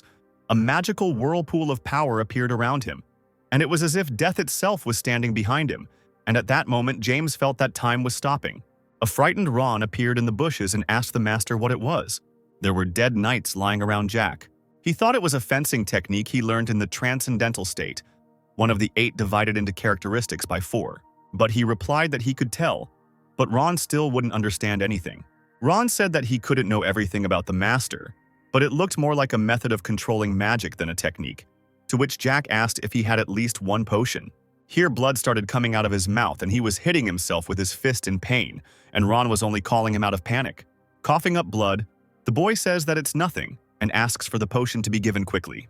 The butler rustled in his pocket, pulled out a bottle with scarlet contents, and the gentleman, rolling down the carriage to the ground, drank it in one gulp. The cough still escapes from Jack's throat, which makes Ron worry, because if he didn't have the potion, he would already be dead. But that's nonsense. He won't die that easily. And besides, he knows that Ron always has a potion with him just in case. And besides, Ron would like to give it to his master first, and not to himself. Because in the past he did exactly the same thing and personally poured the potion into the baby's mouth. Smiling, Jack says that in his haste he failed to tell his butler something. After waiting for a second of silence and looking at Ron with all sincerity, he said to him the most sincere thank you in his life. He was a fool in the past, and these words seemed difficult to him. His hand weakened and, falling to the ground next to the body, the potion began to spill. Not knowing how to formulate it, Ron says that the master knows the future, and this is exactly what he has been hiding from him. Jack corrects himself by saying he went back in time, but the gist remains roughly the same. He felt better very quickly. It must have been a very expensive potion, but at the butler's warning he decides to test it. Rising abruptly, he approaches the astonished servant and, picking up his sword from the ground, concludes that everything is fine. The white head lies in a pool of its own blood, and after a furtive glance, Jack tells the butler that the chicken is dead. He put his foot on his head and shook it from side to side. It was a shame that it happened that way, because Jack thought he could raise something good out of him. As a knight, he made the right choice, and that's why he's a chicken. You shouldn't expect anything from him. The strange thing is that the butler wasn't surprised when Jack said about going back in time. Wasn't he curious about the future of his sister and the Marquis? Regarding the latter, Ron thinks that the Marquis family will be destroyed, and judging by Jack's indifferent face and his reaction, the butler concluded that it would be terrible. To be honest, the guy would like to pretend that nothing happened, but if the butler is really interested, he can ask. With an intriguing smile, Jack asks him if he wants to ask a question, but is refused. This seems very boring to the guy, and even if in his soul he is a grown man, he still behaves like a child.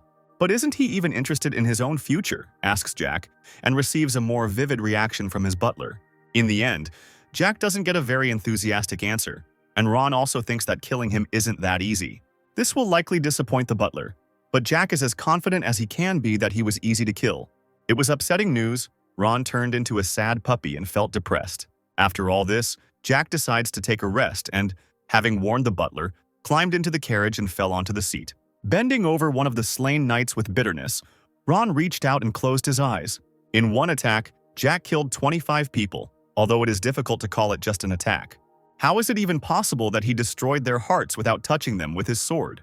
Looking at the carriage where the gentleman was resting, Ron had only one question. Going back in time, what was his life like then? He worries, and continues to look worriedly, as if he sees the boy through the wall, hoping that everything will be okay with him. A piercing scream wakes the boy from his sleep, and he comes to consciousness rather lost, which casts doubt on whether the potion helped. Confusion made Jack himself doubt whether everything was okay with him. Pain could even make him lose consciousness. The butler was holding an incomprehensible bag in his hands, and when he opened it, he showed off the contents. These were the knight's belongings, or more precisely, 5 elixirs, 63 gold pieces, and 40 shillings.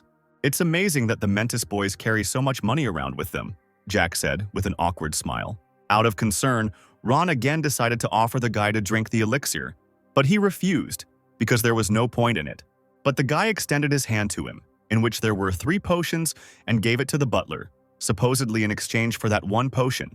Of course Ron thanked him, but they weren't created by alchemy to exchange one top-class potion for 3 average ones. They also decided to leave the corpses here. They will be eaten by wild animals or someone else will remove them. Everyone will start to suspect that Jack has powers unless he is here. At first, the boy didn't understand who cared about this, but the butler reminded him that the Marquis would do it for everyone. But for Jack, it was a trifle that the Marquis would do something with it. So he opened his suitcase and put the bag containing the knight's money in it. Ron assumed that in place of the Marquis, he immediately called the third one to him. The boy proposes a bet, but the butler immediately refuses because he doesn't want to lose anymore, which shows that he is smart. To the guy's surprise, Ron gets down on one knee in front of him and says that he believes he has his reasons for thinking that way. A satisfied grin appeared on the guy's face. He asked, "No one knows that the butler is with him. Using an illusion, everyone thinks he's there, and most likely the second Ron is cleaning the yard right now." Illusion is a magic available to the 9th circle. It can be considered that few people have such an ability. Usually those who know how to use it or at least recognize it work in the demonic forest. But nothing can be completely certain. Perhaps when everyone finds out, the Marquis will interrogate Ron about what happened. If the butler senses danger, Jack asks to say that he is to blame for everything, and if he senses a threat to his life, then to pass on the words. The words that if Ron or Elizabeth's sister died, then on that same day the entire Marquis family would be destroyed. After this, everyone clearly felt uneasy. They froze for a while, and silence hung between them. Jack helped to lighten the mood by saying that this phrase was only for emergencies. John hopes that everything will be fine. He will give the Marquis one last chance to behave like a real father to his sister. Ron is worried about whether the master really needs to go to the academy and what will happen if the Marquis calls him. He is reassured by Jack's words that the academy has its own rules, namely, that from the beginning of the semester, unless it is the death of a relative, then you cannot leave. It is clear from the butler's face that he wants to go with the master. He himself would be glad to do so, but it is too early. The butler is about to leave, and Jack wishes him farewell not to run into any monsters on the way back. Most likely they will see each other again only in 4 years, but who knows? You never know what will happen. The only thing that matters most to Jack is his sister, and he asks Ron to look after her. Ron left, and now the only thing left to do is plan the route to the academy. From the Marquis estate to the academy, you can camp on the mountain 3 times. But if you go by road, it will take 4 days, although by mountain it will also take about that. It cannot be said that the mountain path is more difficult. It is not particularly different from a regular road. Taking his suitcase, Jack goes up. There should be a village nearby. Approaching the horse, he tries to climb on it, but from the outside it looks ridiculous. He doesn't succeed. It turned out to be quite a challenge. Because of my small stature, there were so many problems. It's just Jack and the horse which makes the night seem so peaceful after what happened. But the boy has his own plans. He is not going to head to the academy right away. He feels very ashamed in front of Ron and his sister, but for now, he needs to focus on his mentor. Valentine Milos brought him back to life, gave him the power to carry out his revenge, and made him, who everyone considered a nobody, a man. Even though it has been forgotten now, she is one of the most powerful black magicians. For those who remember, it is the most terrible memory. Jack's heart has not fluttered so much in a long time. Our hero arrived in Arbaloa, the province of the Viscount of Arbaloa, vassal of the Duke of Osenbla. Jack, looking at the children nearby, wondered whether it was worth staying there for the night. He felt good. He was smiling.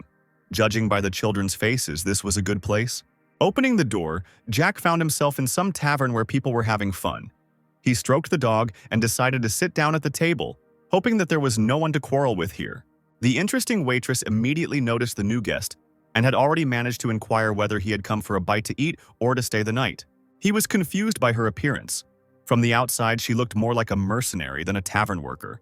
Jack, holding out the coins, asked for simple food, water, a room for one night, and asked to bring the sword that was near his horse. But 1 shilling was enough. The inspired girl would bring him the famous Arbaloa apple pie and steak. And it would seem that this is enough. But she asks about the drink, whether he prefers milk or should she bring beer. Not bad. He could stay and live here. Even though he wasn't a local, she didn't try to squeeze more out of him. It's understandable, after all. It's pre-war time. Everything is cheap and everyone is honest. While petting the dog, he says that it has no idea what awaits it. Unwittingly, Jack overhears a conversation at the next table. They say that this time they're trying to get rid of all the demonic monsters, recruiting more magicians to deal with them all at once. But why do they need this, when even Tolkien is not doing anything, and there are only 20,000 mana users? The company discusses how they all seem to be laughing at them, and Jack listens attentively. Jack already mentioned the Iron Blood Knights who are on a mission in the Demon Forest. By order of the Emperor, knights were selected from the guard of each noble family. These knights went hunting in the demonic forest with the Iron Blood Squad. This vast forest stretches across a mountain range called the Grand Canyon. This neutral zone may seem ordinary to many, but it is home to ogres, orcs, goblins, elves, harpies, and even dragons. Troll blood is used to make potions. Ogre sinew is used as bowstrings, and iron monsters, parrots, are used as material for weapons and armor. Harpy feathers are used for ladies' jewelry, and elves are kept as pets for their appearance. In the demonic forest, these creatures pose no danger, so everything that happens there is the excess of human greed. Jack tries to rack his brain to remember what happened there, and it seems like they're losing this time. During the massacre in the forest, the detachment of the Iron Blood Knights lost most of their troops. Knights and guards of the aristocratic families were also killed. The fiasco of the people that day was simply colossal. The losses they suffered led to the annulment of the support of the people and noble families towards the emperor. According to Jack's memory, problems in the imperial family began around that time, and a civil war would break out in about a year. The third gentleman's thoughts were interrupted by another drunk in the tavern, who angrily slammed his mug on the table and blamed all the problems on the emperor. He wanted to add something else to his speech, but his friends quickly shut him up in order to save their friend's head. One of his friends quickly cleared the air and with a nervous laugh noted how drunk his friend was, so much so that he was talking such nonsense. It was funny to watch such an act of fearlessness, akin to madness. Everyone knew that for insulting the emperor and his family, one could easily lose one's head. But in one of the drunks' conversations, Jack heard that they began to talk about the third son of the Marquis, Jack, and was immediately interested in such a change of topic. One of the drinkers asked his friend to explain what the third gentleman had done that was so interesting, and his drinking buddy replied that there were rumors about the use of black magic. Well, of course, none of his friends believed what he was saying. Everyone knew that Jack Ballantier was a real fool, and besides, he had recently been imprisoned. Jack was nervous about this situation, because he was here now. It was unclear from whom the third gentleman could have learned black magic, because according to historical treatises, all black magic had long since died out.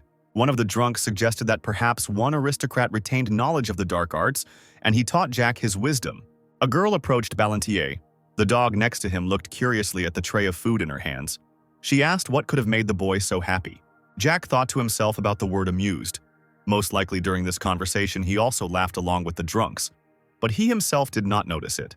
A girl sat down at his table and, laughing and in a good mood, asked him to tell her about Jack's humorous thought that made him laugh, because everyone here was incredibly bored. The girl in front of him was of amazing beauty with scars on her left cheek, white hair, and excellent figure. The boy replied that he was amused by the worthlessness of the Marquis' third son, judging by what was said about him. This is what made him laugh. But the stranger replied that, in essence, all people were like that. They loved to gossip about things that they themselves could never hear or see. He asked what the girl did at such moments as the stranger judged people. The girl thought for a moment and after a few seconds answered. In her opinion, if you wanted to know the truth, you had to see everything in person to decide for yourself that the rumors were just rumors, and separate the truth from the lies. The guy noted with a smile that sometimes rumors really do turn out to be true, although rarely, but nevertheless it is so. The stranger stroked the dog and asked again in surprise, Jack cut off a piece of the pie that she brought him and noted that the pie, although not as exquisite as Ron's pie, tasted good. And to Jack's surprise, the stranger continued. She replied that she still thought that if it turned out that the third gentleman would be a good man, then all the rumors about him would be a lie. Jack froze in place with a piece of pie in his hands and a bitten-off piece in his mouth. He froze and did not know what to answer to this. The thoughts of this stranger were amazing. The girl asked what happened to Jack. He did not stop thinking. If you analyze her appearance, she was a person with scars, a pumped-up body, and surrounded by mercenaries. The stranger took the pie again and this time cut it completely into many pieces to make it easier to eat. Jack only quietly said whether she was the leader of the Adventurers Guild. At first, the mercenary was surprised, but then she smiled. Of course, Jack didn't say this just like that. Her presence here in itself was suspicious. In the village he arrived to, there were a huge number of mercenaries who were looking for easy money to fill their pockets with gold. Mercenaries did not shy away from any kind of work. They could join the local guard, be detectives in order to find someone, or become monster hunters. All such tasks were given out in the Adventurers Guild building, which was located in any province. This was a common area. That's why such guilds offer housing. Jack said that most likely the mercenary had a lot of free time. The busy guild leader would certainly not have served the tavern if he had a job, given this factor. Many questions arose. It was even a pity for the stranger. She replied that the building next door belonged to the guild, but now there was almost no work there, and what there was paid poorly, and living on that money was unbearable. That is why she paid great attention to the tavern, as the only source of income today, because everyone wanted to live on something. Jack had correctly noticed that the place he was currently in was a cover for the Adventurers Guild. He had figured it out almost as soon as he entered. The guy noticed that the stranger was wrong to assume all this and think about him. Jack was known as the disgrace of the Marquis family, a complete mediocrity and a talentless young man. His story was a completely simple legend for the amusement of mercenaries in such establishments. But one thing did not leave my head: how the girl was able to recognize him, or whether she saw through Jack by his appearance. However, everything was much simpler if you think about it. A few minutes ago, when he rode into the city on his horse, he gave a distinctive sign. He was incredibly tired while riding his horse to this place. His journey was long and difficult, and all he dreamed of was a soft feather bed and a hearty piece of steak with an intoxicating aroma. As he entered the gate, some of the guards stopped him and asked him about the reason for his arrival. A lonely boy on a horse at night was suspicious, and to avoid further questions, Jack took out the distinctive sign of his house, the coat of arms of the Marquis of Balantier.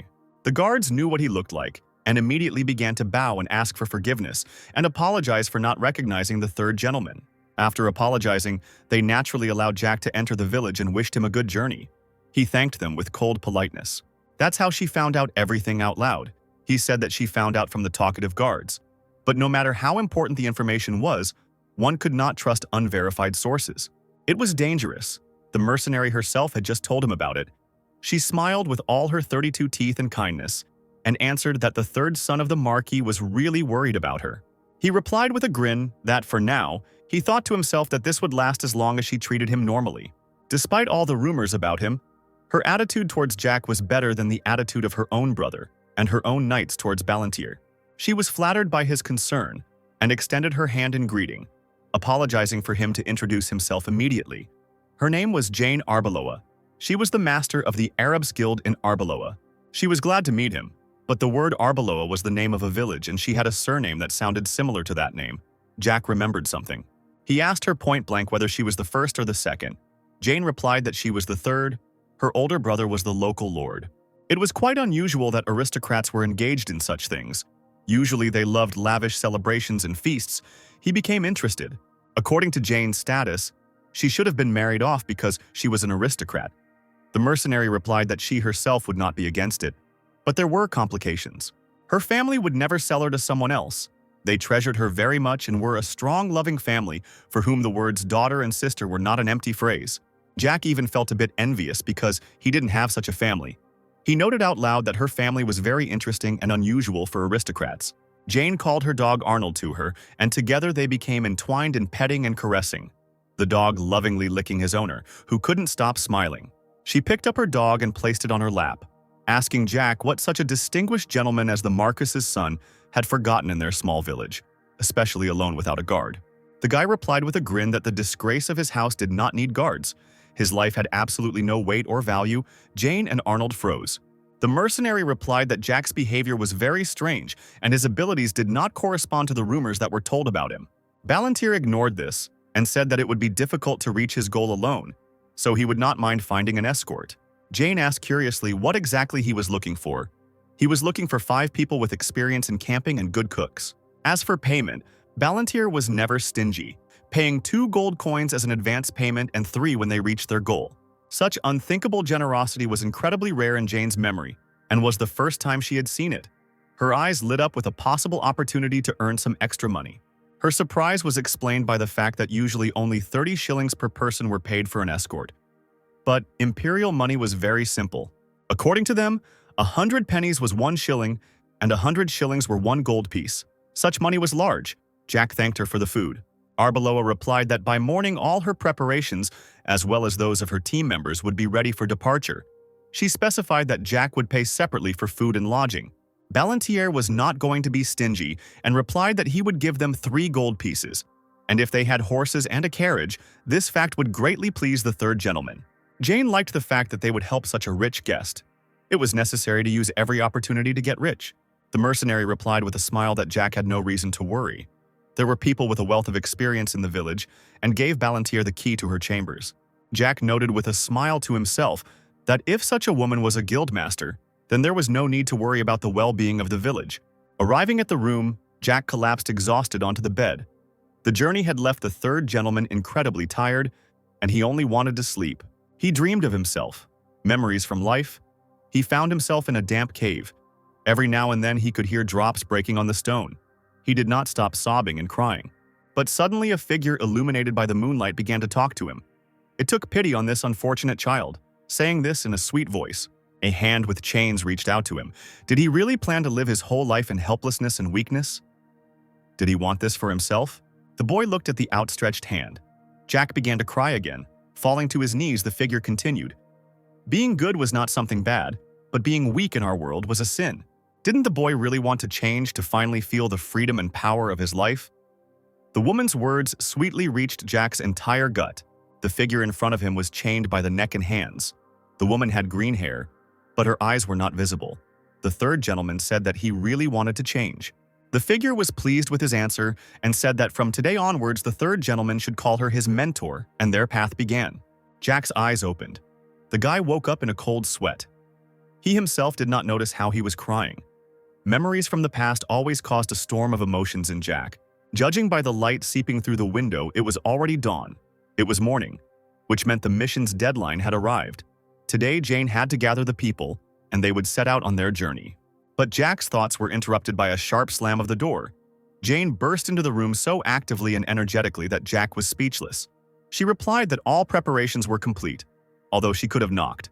Following his mistress, Arnold burst into the room, who instantly jumped right on the third gentleman and began to lick his face. The sensations were not pleasant. How annoying that all this happened to him in the morning. Jack gathered all his things and went down the stairs, the drowsy haze still lingering on his face. Jane turned to him and smiled, seeing that the gentleman was sleeping soundly. The head of the guild assured Jack that she had prepared an excellent carriage for him.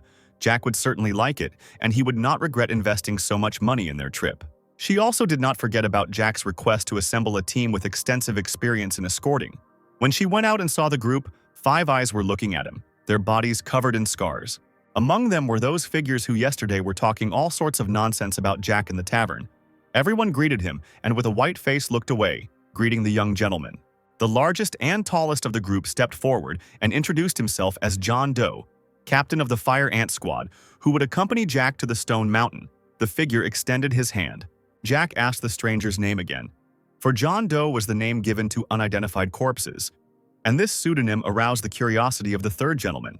Of course, Jack noted the interesting name of the man out loud, who responded with warm courtesy, thanking him for appreciating such an unusual name. John explained that it was a long way from here to the Stone Mountain, and they would pass several small villages along the way, so their plan was to set up camp twice in hidden places. There were also 2 excellent cooks in the team. The mercenaries themselves were excellent at settling into camp. The guy sleepily said that he didn't have to do anything, and John, smiling, confirmed that this was indeed the case. They would take on all the work on this trip. Let him not worry and enjoy the journey. The third gentleman was very pleased with this prospect, and he hurried his subordinates so that they would go quickly because he was already tired. Jack handed over the luggage and followed into the carriage. Finally, Ballantyre looked at Jane. She remained at the door, seeing off her guest. He noted that the guys were experienced, to which she showed an okay gesture with her fingers and said that the men were experienced.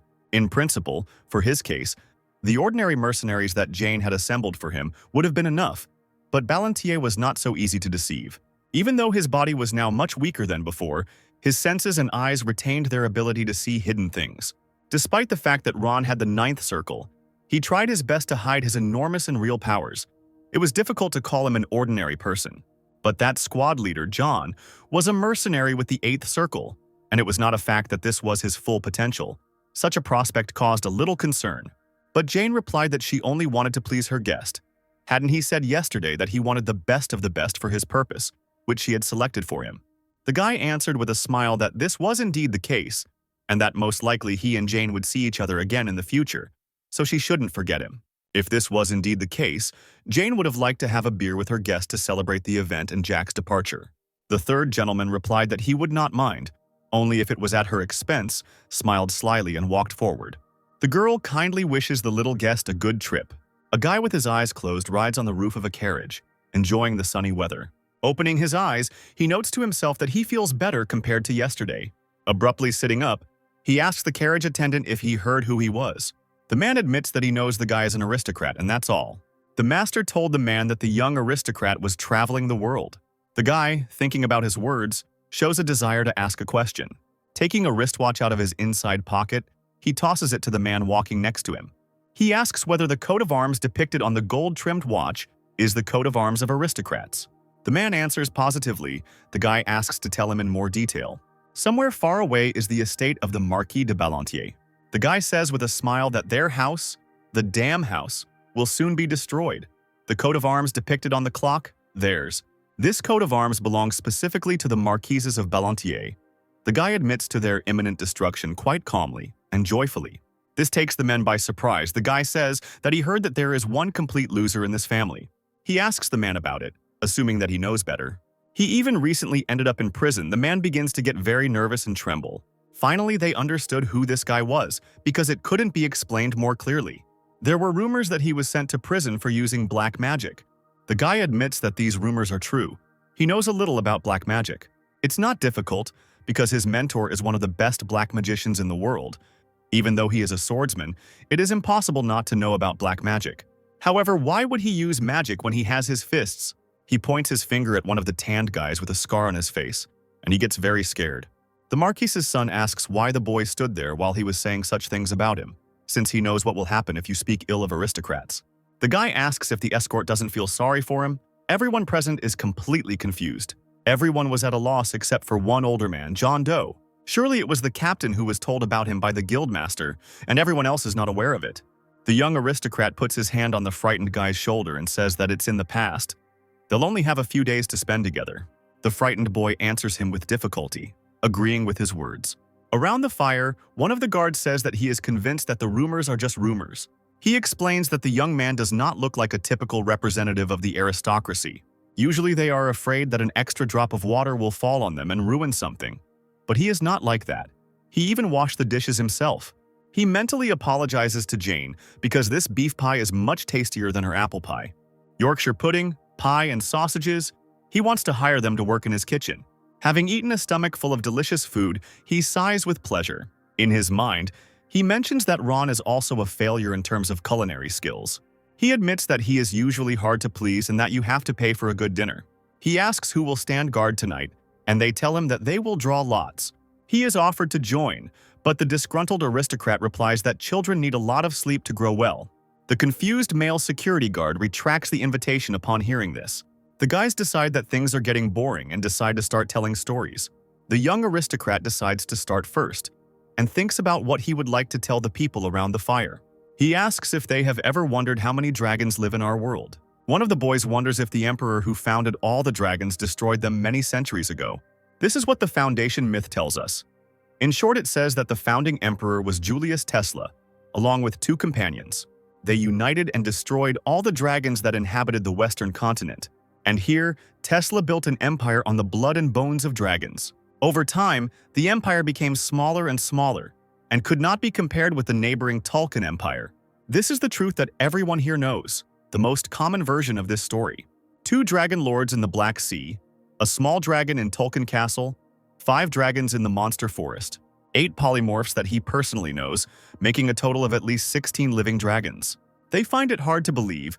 Usually dragons are only mentioned in myths and legends. No one has ever seen them in reality. The young aristocrat asks with a smile if the story is interesting. Dragons do not approach people. They are bound by an oath, because of which they cannot approach places that threaten their lives. John Doe, who had been silent all this time, clarifies that it turns out that the founding emperor did not kill the dragons. The guy, smiling slightly, explains that the emperor did not kill everyone. He found a way to negotiate with them. Although it would be more accurate to say that everything worked out thanks to his 2 comrades, whose names have long been lost. John asks the young aristocrat what those 16 dragons are doing now. He says that in fact their continent is not the only one in the world. In addition to the Western continent, there is an Eastern continent beyond the Black Sea. Little dragons have little to do, but dragon lords have one mission: to protect the border in the Black Sea. The border was created many hundreds of years ago and separated the Western continent from the Eastern one. All dragon lords must protect it. He himself is interested in what the world of dragons on the Eastern continent looks like. All the men suddenly burst into laughter.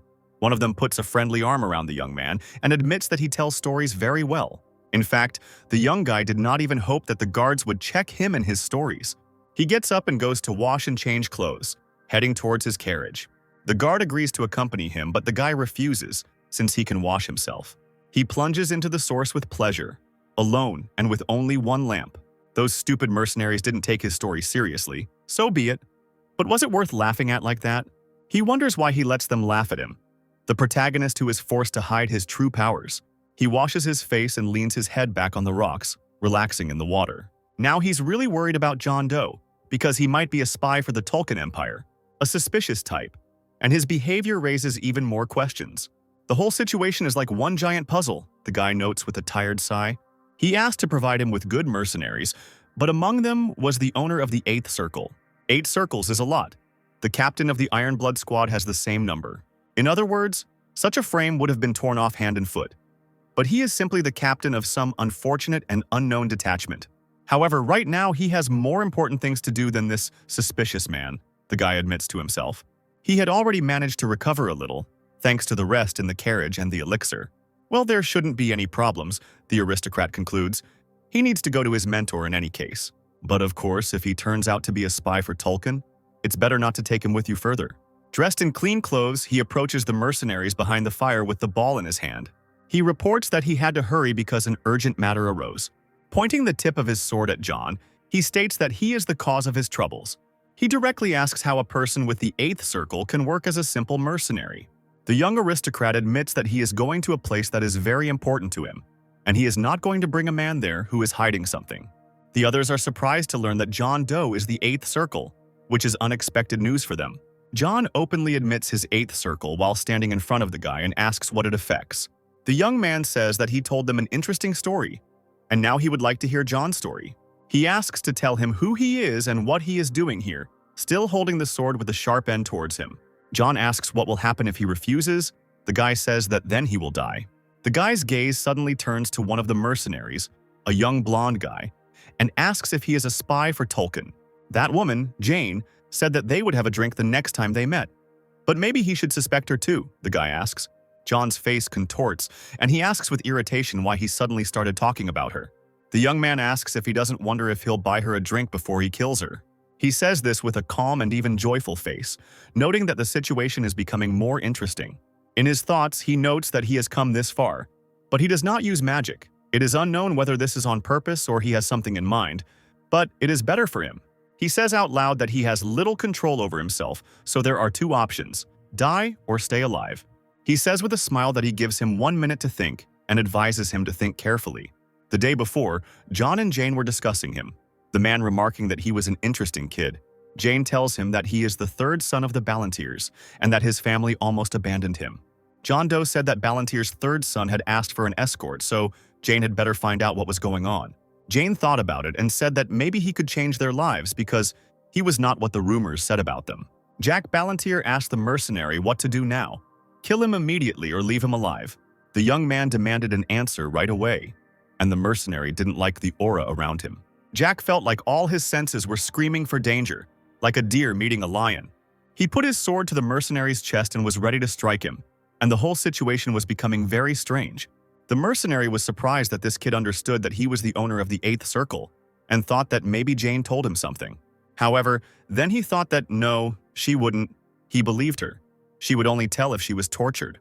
The mercenary told the young man that he himself admitted that he was in the 8th Circle. So would he be able to kill John? The mercenary raised his eyebrow, which was cut to the point of blood, rubbed his scratched cheek, and wondered why there was so much bloodlust in this child's eyes. And at that moment, John Doe began to doubt whether the little boy standing before him was really a child. The companion behind him told him that since he was in the 8th Circle, he could try to wriggle out of it or tell the whole truth. But the captain didn't know what to tell him because he had lived his whole life as a mercenary.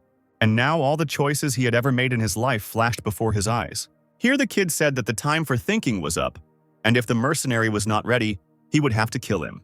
The mercenary asked the boy if he could tell what was happening to Jane. He agreed, and then John Doe began his story from afar. His story was short, nothing special. It can be found not only in his fate. A love story between an aristocrat and a commoner, such as these, can be heard everywhere. When he was 19 years old and on his 7th circle, he met Jane. They fell in love with each other at first sight and have been inseparable ever since. Jack thought that this was why Jane had never married. Even if it is a relationship between a commoner and an aristocrat, he could become Tesla's support with his 8th circle. Everyone around was surprised when they heard John's story that he and Jane were in such a relationship, but something had to happen to them. Although, given her character, it is safe to say that her family is not interested in increasing power through marriage. Jack began to ask more about Jane, and John confirmed that she was the master of the Adventurers Guild in this small province. However, the young man did not believe that John was a simple mercenary, and he asked the mercenary if he really thought he would believe him, but John confirmed his words. Jack wondered if he could be trusted, since such a simple story was easy to make up. He asked if they remembered his story about the dragons, and what the Tulkun Empire would do with the dragon. John said he had no idea where he could have gotten such information. Then Jack said that he thought the mercenary knew that masters were those who carried 10 circles of magic on their hearts. But even the masters don't know that there is something more in this world. Monsters that use souls instead of mana as power, they are called transcendents. In 2 years, the captain of the Empire's knights will become a master and will be called the strongest knight on the continent. He will help forgotten stories about transcendence become reality again.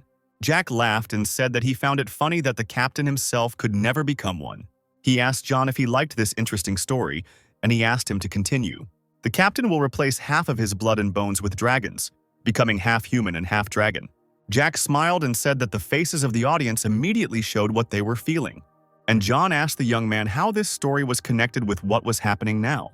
He replied that the Tulkun Empire only had one dragon for now, and even though they were practically immortal, you couldn't conduct many experiments with one dragon.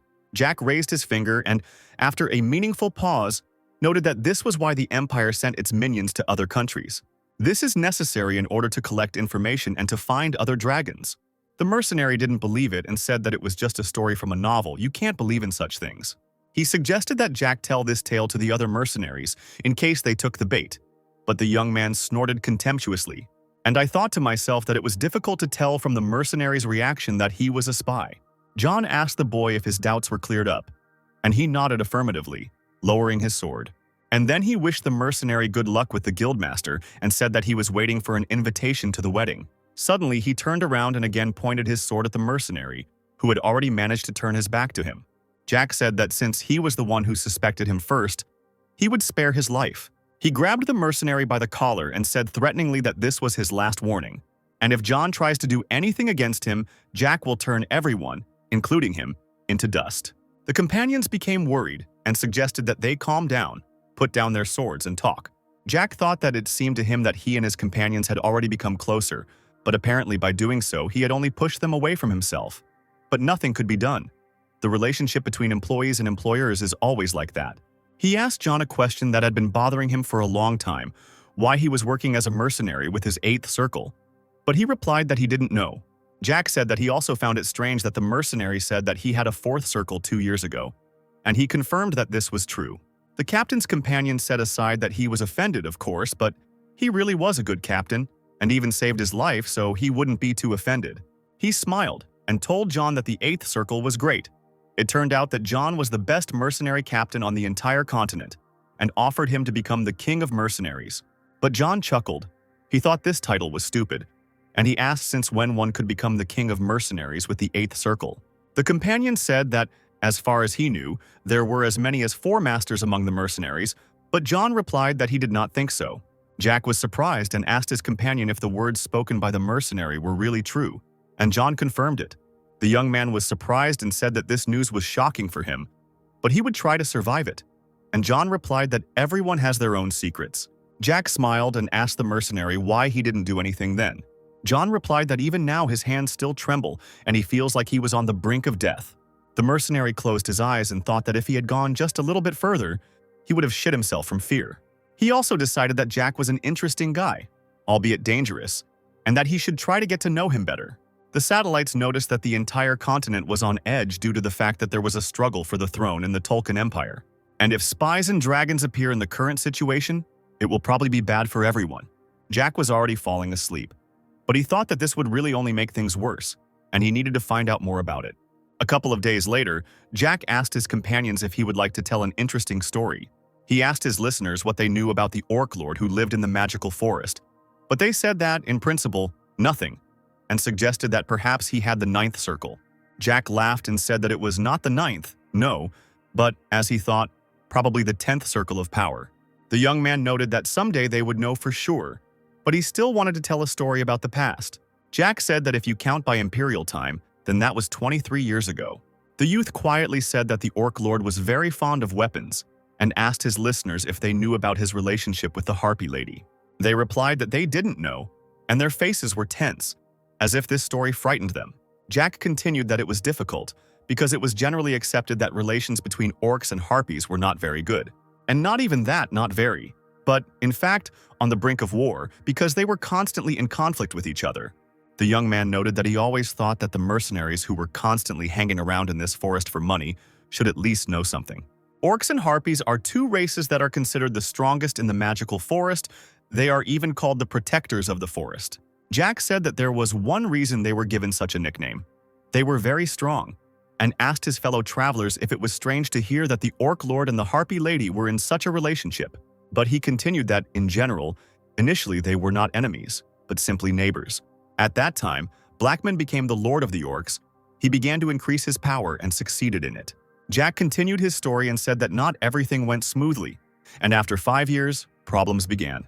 Blackman and Lady Harpies were happy together, but then everyone found out about their relationship. In essence, all races, humans, harpies, orcs, strive for the same thing. Everyone wants power, strength, and is ready to do anything just to get it. Some harpies and orcs wanted to overthrow their rulers, and, of course, the operation to overthrow had to be carried out secretly. But in the end, their stupid plan went to waste, because everyone knows that Blackman and Lady Harpies still rule. John said that was true, but wondered why relations between the races had not improved yet. After the internal uprisings ended, Blackman and Villia decided that their people were more important than love. The mercenary wondered if everything the kid was saying was true, but said out loud that it was interesting. And one thing was for sure. Decades ago, harpies and orcs were not as dangerous as they are now. Jack replied that for some time now, these 2 races had begun to gain strength, and 10 years ago they were first called the strongest. The harpies were able to steal and copy the orcs' secret fighting techniques, and the orcs learned elementalism from the harpies. This is how the largest and most powerful races inhabiting the forest were able to master each other's secret techniques.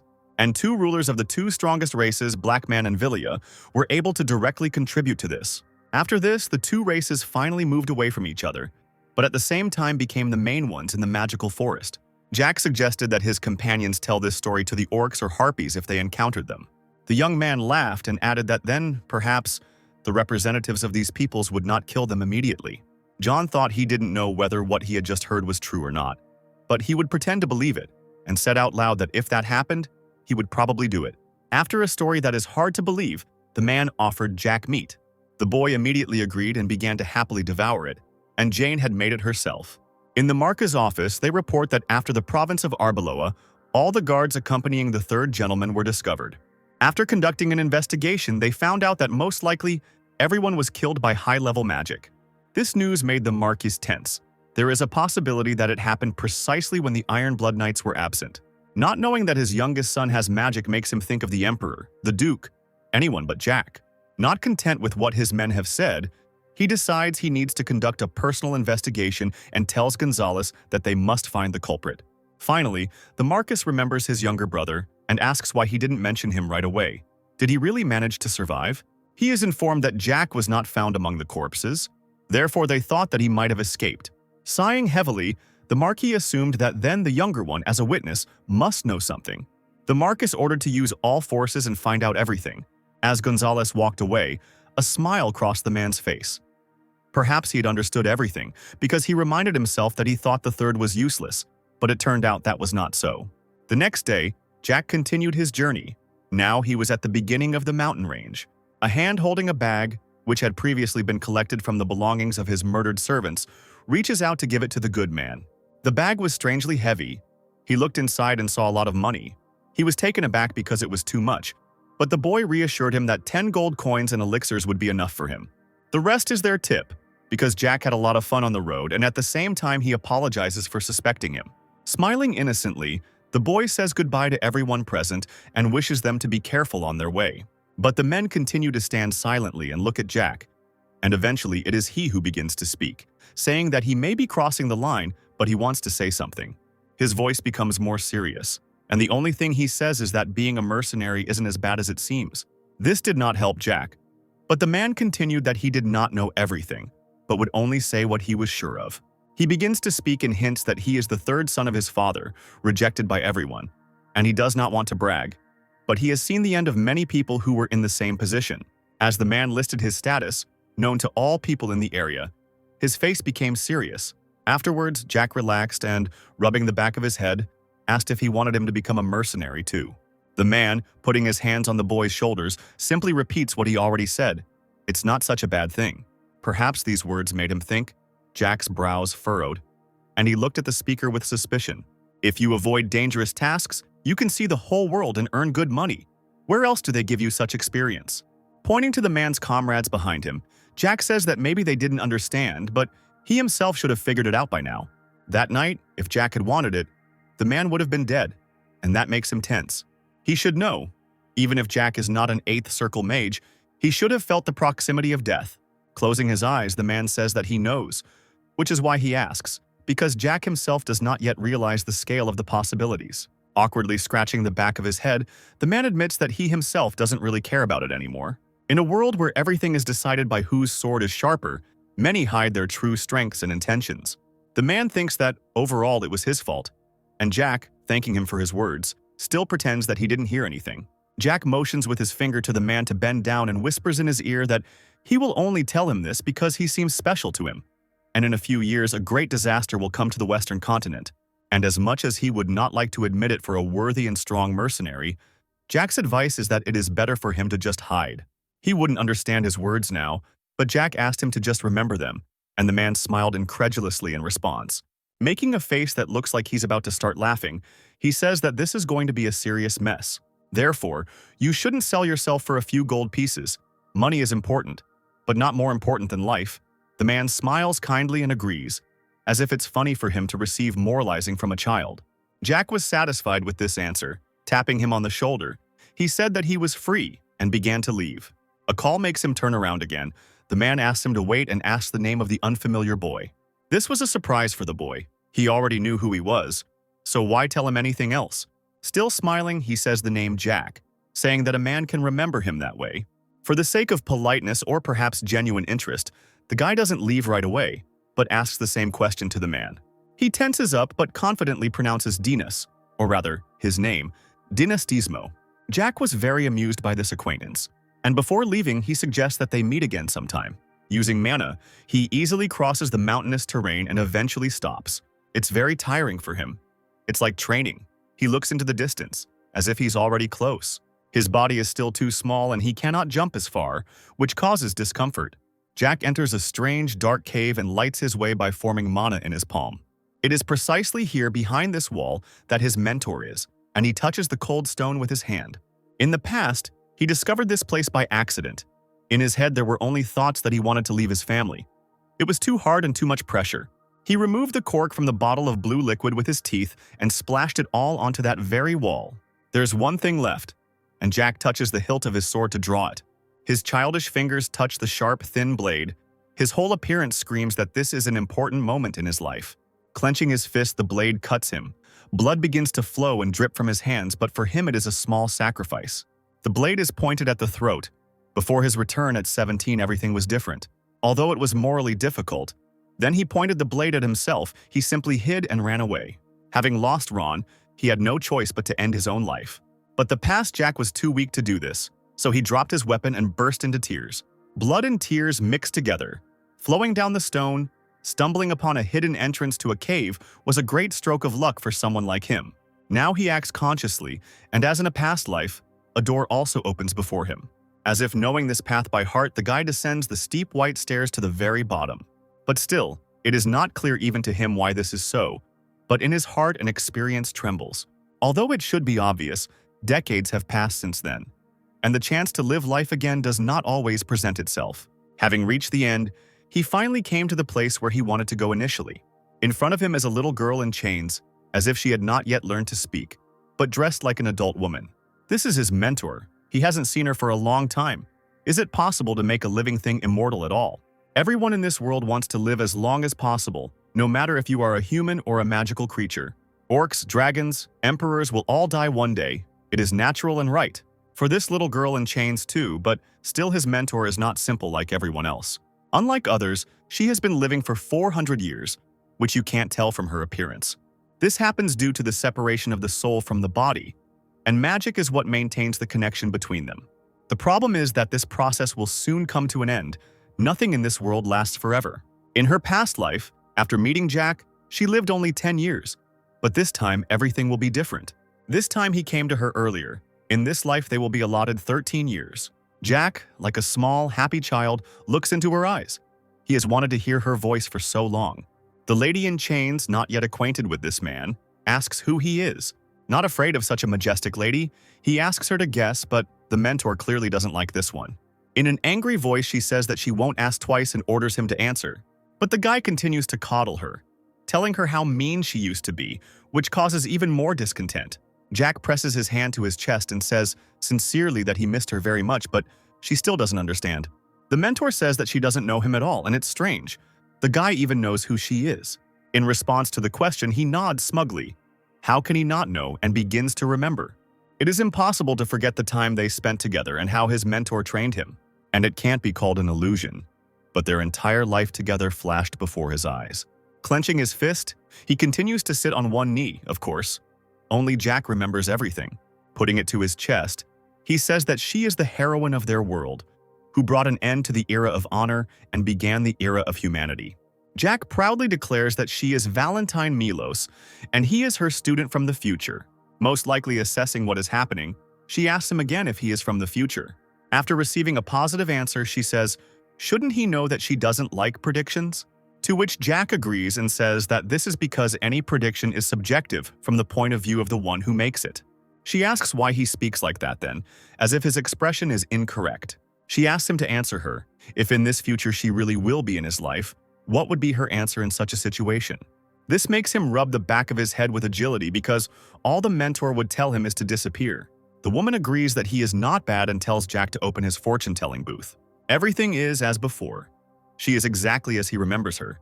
Jack gets up and says that there is nothing to be done then. Drawing his sword once again, he now points its blade at the small body in chains. Jack apologized for having to go so far and a blue glow formed around him. The guy took a confident stance with a sword in his hand. The woman notices that he is using aura. He says that he understands that he is behaving incorrectly, but the teacher will be able to punish him later. Enveloped in magical currents, Jack noticed the restraining chains that were everywhere here. In order to free the figure, they had to be destroyed. He made a decision that by destroying the chains, he would destroy this place as well, but such a prospect did not frighten the guy, and he decided to free his future mentor from captivity. Although he had no choice anyway, young Ballantyre rushed forward with his blade at the ready. He was going to strengthen his blow with magic in order to break the shackles. Once upon a time, decades ago, Julius Tesla locked his girlfriend and comrade in this place, despite the fact that this man was called a hero and a man of honor in ancient times. Julius promised that he would return for her. He swore that he would not abandon her in this place, and the mentor believed his promise. The connection between them at that time was strong and trusting. But this traitor to the oath did not keep his vow and abandoned her in this cave. Day after day she waited for him and hoped that Julius had not forgotten her. But after 50 years all hope left her, she was abandoned. She finally resigned herself to her fate of spending her time in captivity until her death. She did not expect help or support from anyone, and only humbly awaited her fate. But Jack Ballantier broke her gaze. The boy gave her hope. Rushing forward, the nobleman swung his sword so that she did not have time to follow him. The teacher felt her strength and energy returning to her body. She couldn't believe it. These shackles were made of dragon bones and were considered indestructible. This guy hadn't even crossed the threshold of adulthood, but he already possessed a powerful force. She had never encountered anything like this before. Her weak, floating body was picked up by Jack. Holding his mentor in his arms, Jack assured her that he was not like Julius Tesla, and he would never do as he did, the small figure never taking her eyes off Jack. Ballantier was going to prove to her that he was not like Julius, not just with words but with actions. He had a lot of work ahead of him to restore trust, but it was worth it. As he expected, the walls of the cave where the mentor was imprisoned were beginning to crumble. Jack needed to quickly leave this place. He asked his mentor to hold on to him tighter. He would use his skills and past knowledge to get out of here. Jack had come too far. Gripping the blade even tighter, he gathered all his remaining strength into himself. Jack spoke the words for the magical spell of protection that his mentor had taught him in his past life. The rockfall was about to end the lives of 2 people under its vault when the entire cave was illuminated by blue light and lightning emanating from Jack. The small figure on Jack's shoulders was surprised by such knowledge. The spell he used was one of the 4 basic defense techniques. The mountain of the 4 great elements that the nobleman used could save them. After finishing the technique, Jack thrust the blade into the rock and prepared to strike. An explosion of colossal magical power wiped everything within 100 meters into dust. A large crater gaped in place of the blade. The figure asked Jack who he was. Jack just chuckled and said that as he had already said, but her student and she his mentor. The blade slowly disappeared into dust in Jack's hands until it turned into nothing. The teacher was puzzled as to how Jack could have such enormous power at such a young age, but Jack was her student, and for him such powers were just a demonstration of a fraction of the power that the teacher had endowed him with. For the next 13 years, Jack and his mentor would travel the world, during which time Jack's teacher would teach him various magical and fencing skills. The little figure could not believe such an amazing truth. And to make sure of its authenticity, she, as Jack always remembered, touched his face with her hands to count the truth. Although Jack wasn't sure that this technique was 100% effective, it was all he could do, and he humbly waited for his mentor to finish. She was still confused and asked if he was really from the future. Her question seemed funny to young Ballantier. He would have to try hard to make her believe him. But the expression that he was from the future was not entirely true. Rather, he had returned from the past. His tone and body movements did not betray the lie in him, and the teacher decided that it was true. A weight was lifted from Jack's heart. She believed him. He could exhale, but his body suddenly weakened, and Jack fell to the ground in a semi-conscious state. The mentor thought about everything that happened today. In her opinion, it was somehow strange to start a relationship with her future student with so much strength. But Jack's unconscious body heard her. He replied that otherwise she would not have believed Jack. She did not believe that they could really be friends, but the nobleman saw nothing wrong with the friendship between a student and a teacher. It was amazing how, despite the pain, he could still argue with her, and he did it quite competently and coherently. Jack's endurance also amazed her. But there was nothing surprising in this, for this was one of the knowledge that the mentor had given him. Ballantier remembered that he had not even introduced himself. His name was Jack. The strength finally left her student when he noted that he hoped for good work together with the mentor. It was like that in his past life, and it would be wonderful if it remained like that in this one. 5 days later, he and the mentor arrived in the province of Osimbel. His teacher was alive, and it was worth rejoicing. But the whole situation was slightly tarnished by one fact. During these 5 days, the mentor did not say anything to him, did not want to talk to him. For 5 days they walked and strolled together, but she still could not trust him. Jack came to the conclusion that the thoughts in her head did not give her the desire to communicate with him. Ballantier even told her that since when did her words come at a price. Sitting on his shoulder, she said that the first shock for her was his origin from the Teslan Empire. the last time a native of there betrayed her. She also still couldn't understand how a youth at such a young age possessed such magic, and it was soul magic, rare and difficult to control. She wasn't stupid and knew what its owner had to go through to gain this power and learn to control it. But she wanted him to finish her sentence himself. He needed to tell the truth even though she probably wouldn't like it. He wanted to keep quiet. But based on his past experience with the mentor, he remembered that in that case she would just hit him. He started from afar. In this world there are powers that only a few possessed. Especially the number of such was even smaller in the ranks of mortals, she agreed. But she saw that his soul contained thousands of dead people. She couldn't even imagine what kind of guy was in front of her now. You have to be a real monster to kill so many. Jack just grinned. Of course she was right, as always. And he would gladly like to tell and explain everything to the mentor, but she did not want to talk to him. Jack's hands were covered in blood up to the elbows, much more than her own. They went to the butcher's shop to buy supplies. The naked flesh reminded the mentor of past victims. Jack was interested to hear information from his previous teacher. But had Jack, with all his sins, with so many ruined souls, ever thought about one detail? Why was the chance for a new life, for correcting all the mistakes given to him, in a good way he was not worthy of such a prospect? Jack could not answer her. He himself had been thinking about this for a long time. The very fact of his return to the past did not lend itself to any reasonable laws. He did not solve this riddle. Jack only answered the mentor that he had come to no conclusion. She looked at him with a sad and contemptuous look. The busy street was bustling with life. The couple walked further along the road. The mentor's gaze made Jack feel uneasy. He tried to soften the situation by saying that it was not he who brought himself back to this world. Rather, someone had plans for him, for the fulfillment of which he was brought here. He reasoned that if someone had a goal, then this stranger himself would show up. And then Jack would be able to answer some questions, but if not, then he would continue to live on. The conclusions of her student led the mentor into some confusion. She still does not understand Jack, and by what rules this young man lives. He still hides many secrets. Jack continued. Anyway, at this point in time, the most important thing in Jack's life was her, the mentor, and the time spent with her. Palantir showered her with a gentle smile. The mentor transferred herself to the guy's arms. Her childish height allowed her to do something like this. She noted that Jack knew how to seduce people with sweet words. But she was more interested in the plan. The first thing was to find allies. Jack remembered his pirouettes in the cave, how he fought in the place where the mentor was imprisoned. It was hard for him. His body was still physically weak. The execution of the protection spell took not only all his strength, but also affected his health. He was on the verge of death. He was lucky. And yet, after being rescued, he had to drink 2 high-class elixirs to restore his health and normalize his condition. Although despite this, the pain haunted him for another 5 days. He was well aware of his chances for such adventures. Due to his weak body, he needed good protection. Otherwise, his journey would end before it had even begun. They went on shopping. They needed to stop by the blacksmith to buy a sword. The old one fell apart in his hands before Jack could get out onto the main road. As a blonde girl with a basket of yellow flowers flew into him, she was whining in pain, holding her forehead, apologizing for such an incident. She said that she had urgent business. Jack apologized. He didn't look around. He reached out to the girl to help her up.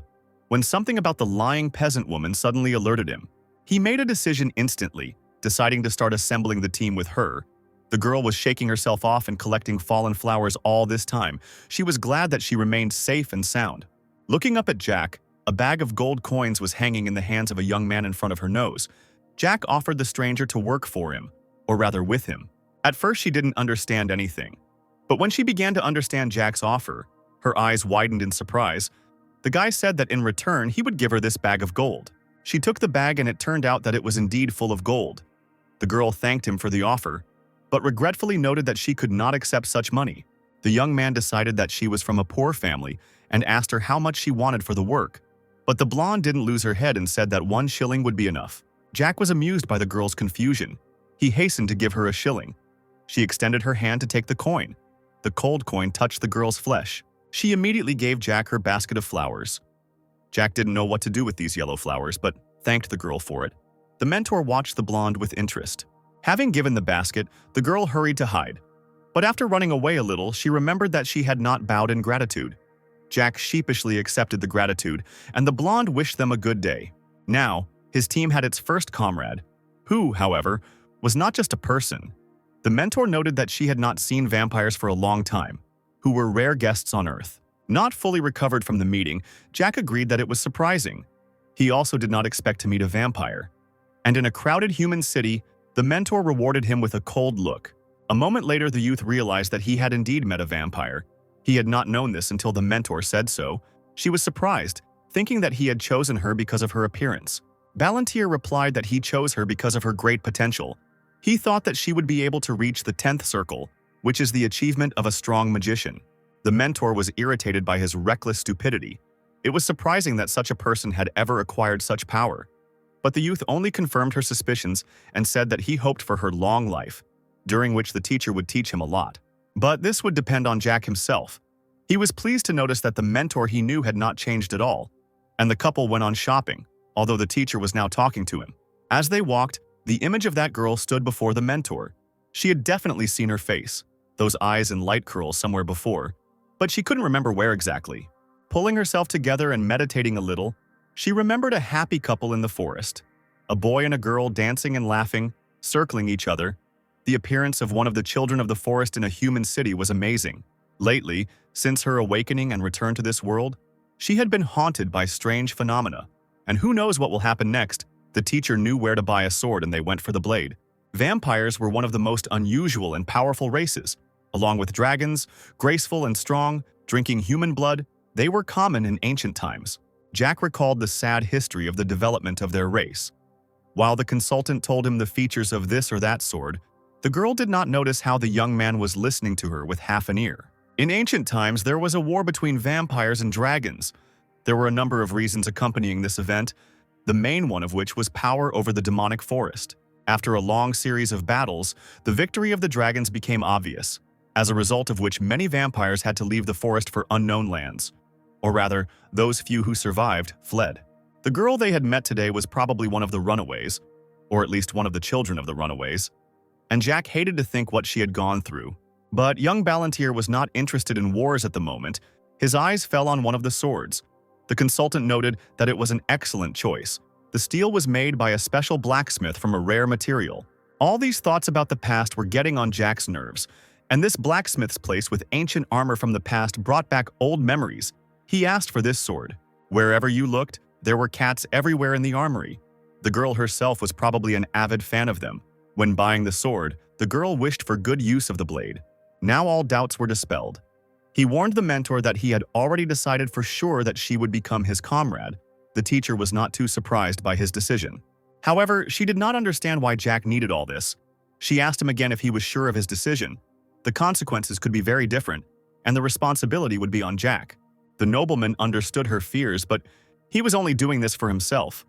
The couple were already heading to the market where they had last seen the vampire. Jack knew she would be there. The blonde herself needed such a chance to get in. Their journey together would help her to open up to the fullest and fulfill everything she wanted. As Jack thought, she stood in front of the meat counter and animatedly talked about something. But the mentor wasn't so sure about Jack's purely caring intentions. Was he really giving her a chance for more than just his own plan? The couple approached the blonde. Jack greeted her warmly. Jack immediately understood that the mentor had not just asked him this question, she had personal experience on this matter. In the past, about 400 years ago, at the peak of the mentor's power, her persona was very popular, and her power was capable of performing any miracles. The teacher had the blood of dragons in her veins, which gave her such longevity and strength. Because of this, many people and the emperor himself personally entered into a contract with her, which stated that no races were to interfere in the affairs of humans. Needless to say, such an agreement became a catalyst for many conflicts and quarrels. It was after such an agreement that the non-humans moved to the demonic forest. But the fact is that the agreement was signed 400 years ago, and the people who supported it were dead. The last emperor had long since been in the ground, which once again reminded Jack that no matter how strong you were, time always got the better of anyone. But even after the agreement expired and the ban was lifted, other races could not get out of the forest. Many tried, but were stopped. The dragons were bound by the shackles of this agreement for 2 more years, and in their anger they killed anyone who tried to leave the forest. No one could resist their prohibition. Those who could resist them were dead. The dragons were proud and vain. If they were forbidden to go out, then so were others. They did not let anyone out of sight. The law imposed by the mentor was still in effect when he had to kill all the dragons one by one. In the future, he had enough power to do so. In this life, he would like to avoid bloodshed and resolve everything peacefully. He could try to save them, and the girl could help him with this. The girl was already picking up her purchases. The simple-minded, smiling butcher stroked her head and handed her a bag. Jack didn't want the mentor to burden herself with responsibility. He took her hands, but the teacher coldly met this statement. What could this youth know about her? To which the guy replied that a lot. She still had not gotten used to his status. He was her student. They traveled together for 14 years. The teacher resignedly agreed with him. The teacher said one thing. Jack shouldn't have fed his blood. Jack didn't understand what exactly she meant. While they were talking, the girl disappeared. Jack came to the conclusion that he would later understand what the mentor wanted to say with this. She sometimes liked to speak in riddles. Now the guy will pay attention to his future ally. It occurred to him that he had not taken into account the vampire's childhood at all. He had completely forgotten that it was necessary to talk to children differently, to approach the issue from a different angle. He would start with food. Children usually love various delicacies, and Jack was going to treat the girl to a treat at the next meeting. The guy headed to the food stalls. The blonde kept thinking about her recent meeting with that guy at the market. She was inspired by the generosity of this man and imagined how everything would have turned out if she had answered differently. That young man probably wanted to see her as an assistant. Not that she could do much, but at least she received 1 shilling, and nothing more could be desired today. In her memory, such a contingent of people, kind and generous, was very rare.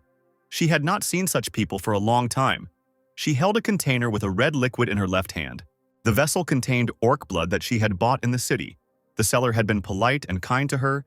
She hoped that if her mother drank this blood, she would feel better. Her mother had always told her, from the moment the girl was born, that they should not drink human blood. She repeated this constantly. But now her mother's strength was fading, and speech was difficult for her. In principle, she was forbidden to drink blood other than that which the girl's uncle gave her. She always tried to follow this rule and had never broken it.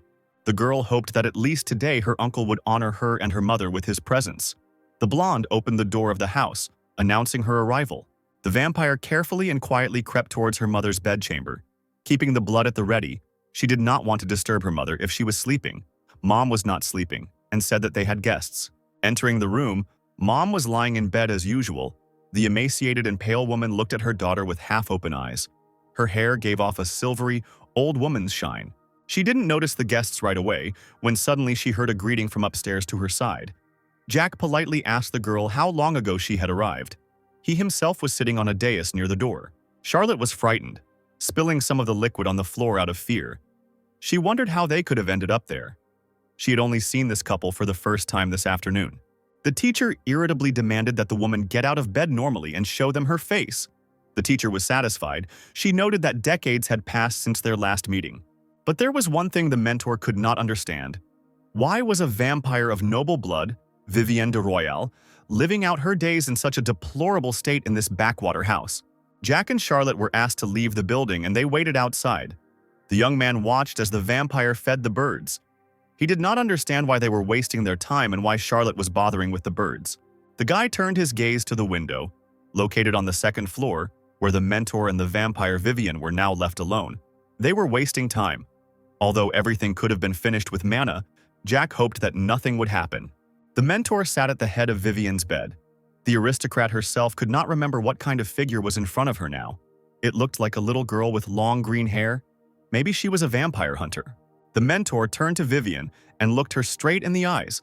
The vampire instantly remembered that the famous Valentine Milos, a truly legendary figure, was sitting in front of her. Valentine tried to refresh her friend's memory. Vivienne didn't remember anything. The mentor said that her entire family was forced to leave the forest. Something like that couldn't be forgotten. Something stirred in Vivienne's memory, but a sharp coughing fit made the girl bend over in pain. Valentine noticed that the vampire's condition was getting worse every minute. Vivienne remembered the sorceress as a grown and beautiful girl, and now a child was sitting in front of her. She asked what happened to her, to which Valentine told her about the curse, because of which only once a month she has the appearance of an adult. But the teacher felt that Vivienne wanted to jump out of answering the question, and did not let her do this, repeating it.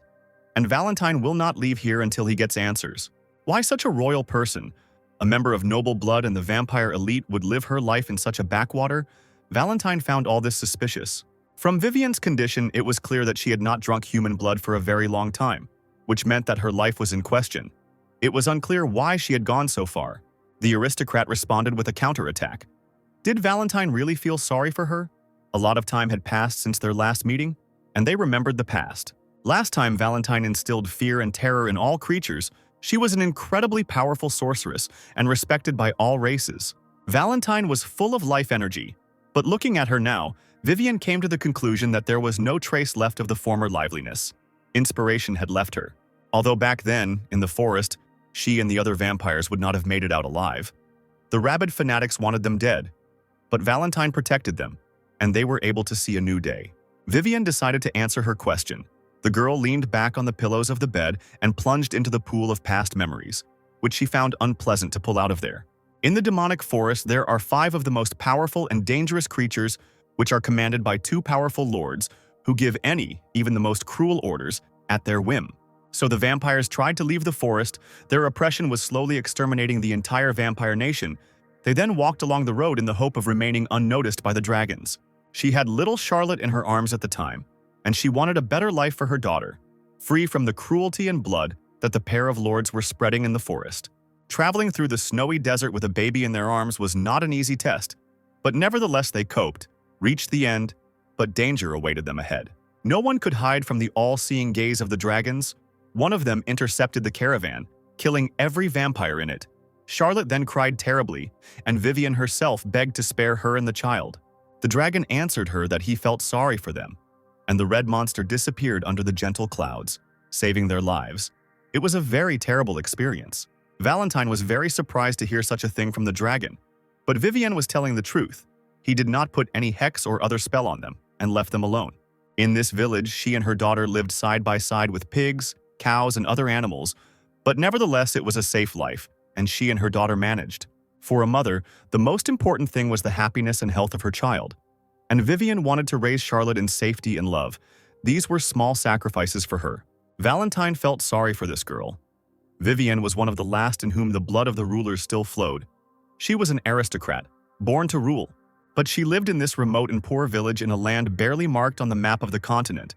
And worst of all, she was already waiting for her death. Jack was counting crows when Charlotte asked him impatiently when they would leave. The tone in which the blonde spoke seemed interesting to Jack, and he looked at the girl. Charlotte continued talking. She told them that their uncle was supposed to come to them soon, and he didn't like guests. The young man asked with interest what kind of uncle he was. Such a person, given the financial and physical situation of Charlotte and Vivian, was at least strange, plus his dislike of guests. Something was wrong here. Jack asked if Charlotte could tell him more about her relative. The young man had a strange, uneasy feeling about this uncle. At first, Charlotte was frightened. She thought that Jack wanted to get his love heart, and warned that Jack's body was of no interest to his uncle. Ballantyre irritably denied her speculations. He replied that he was simply very bored waiting for the conversation between the mentor and her mother to end, in which case Charlotte would not mind telling about her uncle. She wanted to tell so much that she didn't immediately know where to start. Her uncle was a rich and wealthy man who looked the part. But in fact, Charlotte did not have a lot of information. She only knew for sure that her uncle bought this house for her and her mother, and that he also brought them food every 3 days. When the girl spoke about food, Jack thought of the bowl of pig and cow blood that Charlotte was holding in her hands, and the young man immediately understood who his uncle really was. Jack had already started to tell Charlotte the truth. She and her mother were in danger, and Jack himself was embarrassed by Charlotte's ignorance, but he did not have time to finish the sentence when a soft male voice cut through the street. The man asked if he was the one being talked about. The man was curious about Charlotte's new friend. Jack looked at him. The aristocrat was sitting on the fence. In his hands, he had a white cane with precious stones. The man's head was covered with long, snow-white hair with a silver sheen.